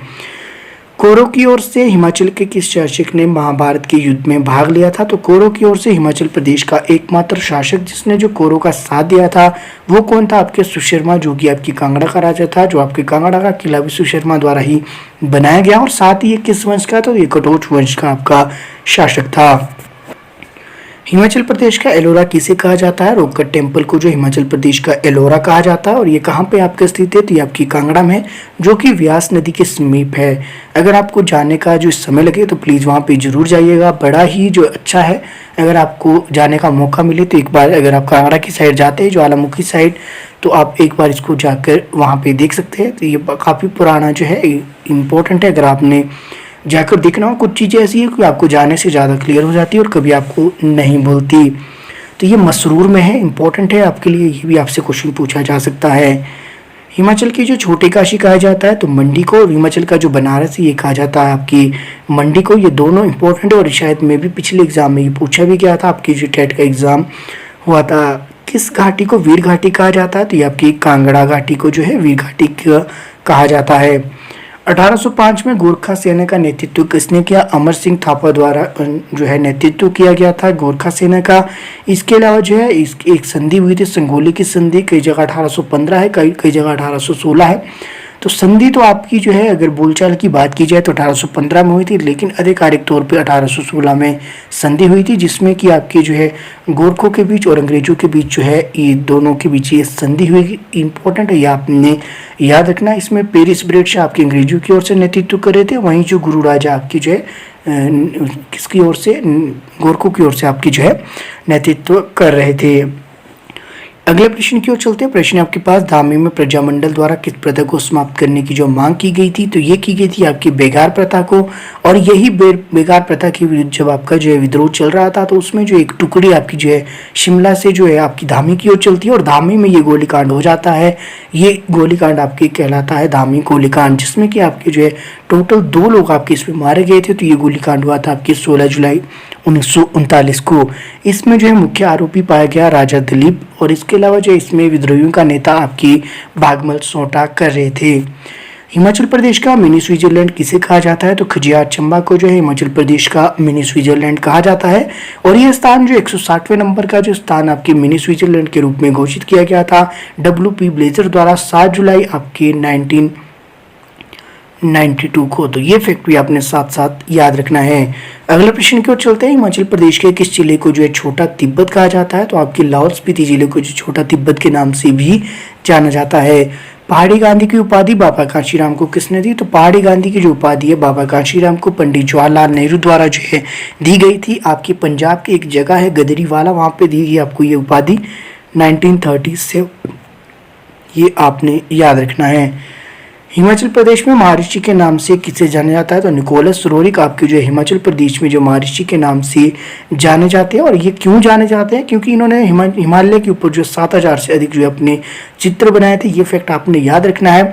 इसके अलावा जो है निकोलस रोरिक ये कहाँ के थे? तो ये आपके रूस के थे। जो आपकी रोरिक आर्ट गैलरी है वो उसी इन्हीं की जो इमेजेस है वहाँ पे आपकी जो है ये रखी गई है। इंपॉर्टेंट है। रोरिक आर्ट गैलरी कहाँ पे है? नगर में आपके ये कुल्लू में आता है। ये भी आपको जो क्वेश्चन देखने को मिल सकता है। कांगड़ा का पुराना किला जो पुराना नाम क्या था? माफ कीजिए, किला तो बनाया था सुशर्मा ने। कांगड़ा का पुराना नाम इसमें पूछा गया है तो भीमकोट, नगरकोट, त्रिगत, ये आपका इस नाम से जाना जाता था। वहीं त्रिगत की अगर मैं बात करूँ तो ये 2 भागों में आपका बंटा था। एक आपका जालंधर था और दूसरा आपका कौन था, ये आप कमेंट करेंगे। अगला चलते हैं, भाई दो ना पाई का नारा क्या था? तो ये आपका था प्रजामंडल। भाई दो ना पाई का नारा था प्रजामंडल का। इंपॉर्टेंट है ये आपने, ये प्रजामंडल का जो नारा क्या था? ये था आपका भाई दो ना पाई दो। तो ये नारा आपकी जो प्रजामंडल का था ये आपने याद रखना है। मैंने आपसे 3 से 4 क्वेश्चन किए इस वीडियो में। आई होप अगर आप सीरियस स्टूडेंट है आपने वो नोट डाउन कर लिया है। खुद आपके सर्च करके देखेंगे, किताब में ढूंढेंगे, आता है तो खुद से कमेंट करेंगे। जो स्टूडेंट रेगुलर है वो खुद कमेंट करेंगे। बाकी जो है जबरदस्ती किसी से कमेंट नहीं करवाना। अगर आप जो सीरियस है आपको खुद कमेंट करना है। या आप ही के भले के लिए क्वेश्चन इसमें मैंने पुट किया है। नहीं तो चाहता तो मैं 1 लाइनर आपको डायरेक्ट बता सकता था, लेकिन जो मेरा थोड़ा नेचर ये है कि जितना मुझे आता है एटलीस्ट आपको उतना तो आना ही चाहिए। अगर कोई एक्स्ट्रा पढ़ सकता है तो जगमोहन बलोत्रा की जो बुक है उसको आप जाकर पढ़ लीजिएगा, काफ़ी हेल्पफुल रहने वाली है किसी भी अगर आप गवर्नमेंट एग्जाम की तैयारी कर रहे हैं। हिमाचल प्रदेश की मुख्यतः अगर मैं बात करूँ। अगले प्रश्न की ओर चलते हैं। अगला प्रश्न है आपके पास, क्वेश्चन नंबर देखेंगे हम, भारत का कौन सा स्थान लिटिल लहासा कहा जाता है? 160 है ये क्वेश्चन। तो आपके लिटिल लहासा कहा जाता है आपकी धर्मशाला को। 2 अलग अलग फैक्ट है। अगर आपसे छोटा तिब्बत पूछा जाए तो आपके लाहौल स्पीति, और लिटिल लहासा पूछा जाए तो आपका धर्मशाला है। अगले प्रश्न की बात करते हैं 161, हिमाचल प्रदेश में कितने मंडल है? तो हिमाचल प्रदेश में टोटल 3 मंडल है। कौन कौन से हैं? मंडी, शिमला और कांगड़ा। और इसमें अगर हम बात करें तो सबसे बड़ा मंडल आपका जो है मंडी है, और इसके अलावा जो सबसे छोटा आपका जो इसमें शिमला है। ये दोनों फैक्ट आपने याद रखने हैं। हालांकि तीसरा जो मंडल है वो कांगड़ा नहीं कहेंगे, कांगड़ा को नहीं कहते, वैसे धर्मशाला है, लेकिन अगर आपके पास कांगड़ा ऑप्शन में दिया जाए तो आपने कंफ्यूज नहीं होना है। सबसे बड़ा आपका मंडी है, ये तो मैंने ऑलरेडी आपको बता दिया। इसके अलावा जो है वर्तमान में विधानसभा की जो सीटों की संख्या कितनी है? तो आपकी 68 है। सबसे पहले जब विधानसभा आपकी गठित की गई थी 1952 की अगर मैं बात करूँ तो 36 थे। उसके बाद जो इसकी संख्या बढ़कर 41 होगी। उसके बाद जो है 2 मनोनीत कर सकते थे, फिर आपकी 46 होगी। इस तरह ये बढ़ती रही। उसके बाद ये 63 होगी, और 8% की अगर बात करें तो ये 68 है। कारगिल युद्ध में शहीद हुए विक्रम बत्रा का जो है किस जिले से संबंध था? तो ये आपकी कांगड़ा के थे। इंपॉर्टेंट है, ये आपने याद रखना है। संजय कुमार परमवीर चक्र विजेता किस जिले से थे? तो ये आपके बिलासपुर से थे। हिमाचल दिवस कब मनाया जाता है? ये आप सभी को पता होगा। 15 अप्रैल 1948 को हिमाचल प्रदेश 4 जो है जिलों के साथ जो अस्तित्व में आया था। तो इसके जो अस्तित्व में आने के दिन से ही आपके जो है हिमाचल दिवस को मनाया जाता है 15 अप्रैल को। 1966 से पहले ऊना तहसील किस जिले में थी? तो ये आपकी होशियारपुर में थी। इंपॉर्टेंट फैक्ट ये आपने साथ साथ याद रखने हैं। और ऊना का प्राचीन नाम आपसे पूछा जा सकता है तो इसको जसवा के नाम से जाना जाता था। पहाड़ी भाषा की जो लिपि क्या थी? तो पहाड़ी भाषा की जो लिपि थी ये आपकी टांकरी लिपि थी। पहले जो भाषा थी पहाड़ी भाषा में लिखी जाती है। चंबा की अगर मैं बात करूँ, चंबा की जो भाषा है चंबयाली जो है वो आपकी टांकरी लिपि में लिखी है। अगर आपने याद रखना है तो याद आप रख सकते हैं। क्वेश्चन नंबर 169 देखेंगे, कहलूरी किस क्षेत्र की भाषा है? तो ये आपकी बिलासपुर की है। तो बिलासपुर की जो भाषा है वो आपकी कहलूरी थी, या फिर आप कहे कहलूरी है। बिलासपुर में एक मेला लगता है जिसको जाना जाता है नलवाड़ी मेला के नाम से, जो कि आपकी पशुओं के व्यापार के लिए प्रसिद्ध है। 1889 में गोल्डस्टीन द्वारा जो इसको शुरू किया गया था। आइए पिछली वीडियो में हमने ये कर लिया है। ज्वालामुखी मंदिर में किसने सोने का छत्र चढ़ाया था? तो अकबर एंड जोधा ने, जो कि आपकी बाद में जो है वो किसी भी धातु का आपके नहीं पाया गया। मैंने तो जाकर देखा है, आई होप आपने मैक्सिमम ने देखा होगा। अगर आप ज्वालामुखी जो मंदिर है आपका ज्वाला जी में जो मंदिर है उसमें अगर आपने देखा हो शयन कक्ष में वो आपका जो है रखा गया था जो सोने का छत्र था। हालांकि 8% अभी जो लास्ट टाइम मैं गया था उस समय तो वो नहीं था, लेकिन पहले वो वहाँ पे आपका जो है रखा गया था। किस जिले में रुमाल किला प्रसिद्ध है? तो ये आपके चंबा जिले की जो रुमाल किला आपकी प्रसिद्ध है। इसके अलावा शोभा सिंह आर्ट गैलरी, ये वही बात है शोभा सिंह कलाकृति जो आपका लिखा गया था। एक पीछे क्वेश्चन यहाँ पे आर्ट गैलरी लिखा गया, वहाँ कलाकृति लिखा गया है। इसके मतलब ये है कि आपको सिर्फ कंफ्यूज किया जाएगा। तो ये आपकी कहाँ पे? ये आपकी अंद्रेटा कांगड़ा में है। बर्तन कला के लिए प्रसिद्ध एक जगह है, तो वो कौन सी है हिमाचल प्रदेश में? तो वो आपके छपरा है। लिटिल मेमोरियल कहाँ स्थित है? तो ये आपके नाहन में, जो कि आपका आता है सिरमौर में। भूरी सिंह संग्रहालय आपके चंबा में। वही बात मैं कर रहा था, निकोलस जो रोरिक थे आपके, जिन्होंने 7000 चित्र बनाए थे हिमालय के ऊपर, उनकी जो आर्ट गैलरी है रोरिक आर्ट गैलरी के नाम से उसको जाना जाता है, जो कि हिमाचल प्रदेश के नग्गर में है। और आपका ये कहाँ पे आता है? तो कुल्लू डिस्ट्रिक्ट में। अगले प्रश्न पे चलते हैं। लबाना किस क्षेत्र की एक उपजाति है? तो ये आपकी कांगड़ा की है। इंपॉर्टेंट फैक्ट आप साथ साथ याद लेके चलिएगा। गद्दी की बात की जाए तो गद्दी क्या है? तो गद्दू एक घुमंती लोग हैं, जो कि चंबा में भेड़ बकरी चराने वाले लोग हैं। ये भी आपको मैंने पहले ही फैक्ट बता दिया था। मलाना के पूज्य देवता का नाम क्या है? तो मलाना जो आपका कुल्लू में आता है, जो कि आपका सबसे प्राचीन लोकतंत्र के लिए भी जाना जाता है हिमाचल प्रदेश में। तो मलाना के जो पूज्य जो देवता है, उन्हें जाना जाता है जामरू देवता के नाम से। और इनकी जो पत्नी थी, उनका नाम था आपकी नरोल। हो सकता है क्वेश्चन ऐसे भी पूछा जाए, आपको सभी चीजें पता होनी चाहिए। हिमालय पर जो है 7000 चित्र बनाने वाले निकोलस रोरिक किस देश के निवासी थे? ये मैंने पहले ही बता दिया, रूस के थे। और इनको जो है महर्षि भी कहा जाता था। हिमाचल प्रदेश का महर्षि किसे कहा जाता है? तो निकोलस रोरिक को। इसके पीछे रीजन था, इन्होंने हिमालय पर जो 7000 चित्र बनाए थे। क्वेश्चन नंबर 181 देखेंगे। छोरा नृत्य किस क्षेत्र से संबंधित है? ये आपकी महासू से। महासू आपका जो शिमला में। और अगर मैं बात करूं पांडवों का जो वनवास है, वो आपकी कहाँ पे जो बिताया था? वो आपके महासू क्षेत्र में ही बिताया था। स्पीति का शाब्दिक अर्थ क्या है? तो स्पीति का जो शाब्दिक अर्थ है वो है मणियों की भूमि। इंपॉर्टेंट है, ये आपने याद रखना है। ऊना का प्राचीन नाम मैंने पहले ही बता दिया। ये आपका कौन था? ये तो आपका जसवा था। प्राचीन काल में चंबा रियासत का मुख्यालय कहाँ था? तो ये आपकी ब्रह्मपुर था। और ब्रह्मपुर जो आपका है, इसको जो है चंबा जो है, इसको जब क्या बोलते हैं बदला गया, तो उस समय किसने जो है जो चेंज की थी राजधानी ब्रह्मपुर से जो आपकी चंबा के लिए? तो आपकी साहिल वर्मा ने। चंबा रियासत की स्थापना जो किसके द्वारा की गई थी आपकी? ये आपने कमेंट करना है। पिछली वीडियो में आई होप मैंने ये बताया है। आज के लिए काफ़ी क्वेश्चन होंगे। जो सीरियस स्टूडेंट है वो नोट डाउन कर लीजिए। मुझे नहीं पता कि कौन कौन से, आप खुद से पूछिए कि आप सीरियस है या फिर नहीं है। अगर आप सिर्फ टाइम पास करें, अगर आपको लग रहा है कि सिर्फ सुनने से ही चीज़ें क्लियर हो जाएगी, जितनी मैं चीज़ें बताऊंगा उतनी ही आपको पता लगेगी। कुछ चीज़ें आपको खुद जाकर देखनी है, क्योंकि जो है बना बनाया जो है कुछ दिन तक ही आपको ये मिलता है। हो सकता है आपको ये बात बुरी लगे, लेकिन ये रियलिटी है। खुद से मेहनत करना सीखिए। अभी जो है समय की मांग ये है कि आपके पास हो सकता है कि टाइम की कमी हो, तो आप जो है इन वीडियोस को देख सकते हैं। बाकी जब भी आपको टाइम लगे चीज़ों को डिटेल में पढ़ने की कोशिश कीजिएगा। नहीं तो होगा ये कि अगर आपका एक दो एग्ज़ाम आपका जो है निकल भी जाएगा, लेकिन जो है बाद में आपके लिए समस्याएं उत्पन्न हो सकती है। ब्रह्मपुर से चंबा जो है किसने बदला था? साहिल वर्मन ने। ऑलरेडी मैंने बता दिया, 10वीं शताब्दी की बात है। और ये चंबा रियासत की स्थापना मुझे नहीं पता था, ये क्वेश्चन इसमें आगे देखने को मिलेगा। ये आपकी मेरू वर्मन द्वारा की गई। चंबा राज्य की बात की जाए या शहर की बात की जाए तो साहिल वर्मन ने। आपको जो ये मैं बता रहा हूँ, जो वीडियो से आपको एक PDF से आपके लिए वीडियो बना रहा हूँ, मैंने खुद ये क्वेश्चन नहीं देखे, डायरेक्ट आपके लिए मैं वीडियो बना लेता हूँ। इसके पीछे रीज़न ये है कि मेरे पास जो है समय काफ़ी कम होता है। मुझे इतना टाइम नहीं लगता कि एक बार जो है रिविजन करके देख लूँ कि आज मैं क्या पढ़ाने वाला हूँ। ऑन द स्पॉट जो मुझे याद आता है, जो जो चीज़ें आती है वो मैं आपको बता देता हूँ। अगला प्रश्न है आपके पास, शिमला का व्हाइट फ्लावर हॉल किसने बनाया? तो ये आपकी लॉर्ड किचनर द्वारा इसको बनाया गया था। अब ये वही व्हाइट फ्लावर हॉल है जिसमें आग लगी थी आपके 1993 में, जो कि फैक्ट आपको मैंने पहले ही बता दिया और साथ में इसके नीचे क्वेश्चन भी लिखा गया है। अगला देखेंगे 190 शिमला आने वाले पहले गवर्नर आपके लॉर्ड एमहर्स्ट थे। इंपॉर्टेंट है, ये आपसे कई बार एग्जाम में पूछा जा सकता है।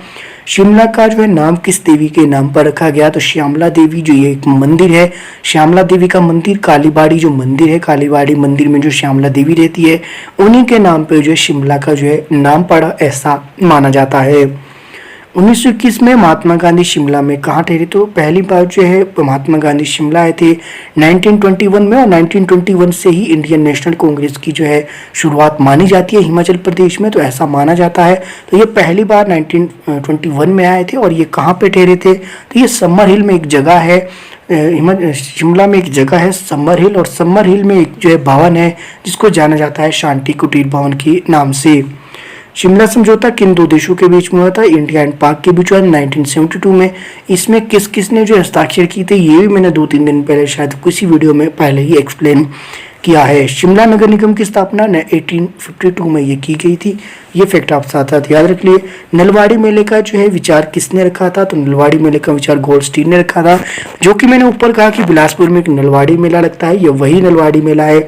इसका जो विचार रखा था आपकी गोल्डस्टीन ने, और या फिर शुरू किया था 1889 में, ये बिलासपुर में आपकी लगता है। औरंगजेब ने हिमाचल के किस राजा को छत्रपति की उपाधि दी? तो आपकी केहरी सिंह को ये प्रदान की गई थी।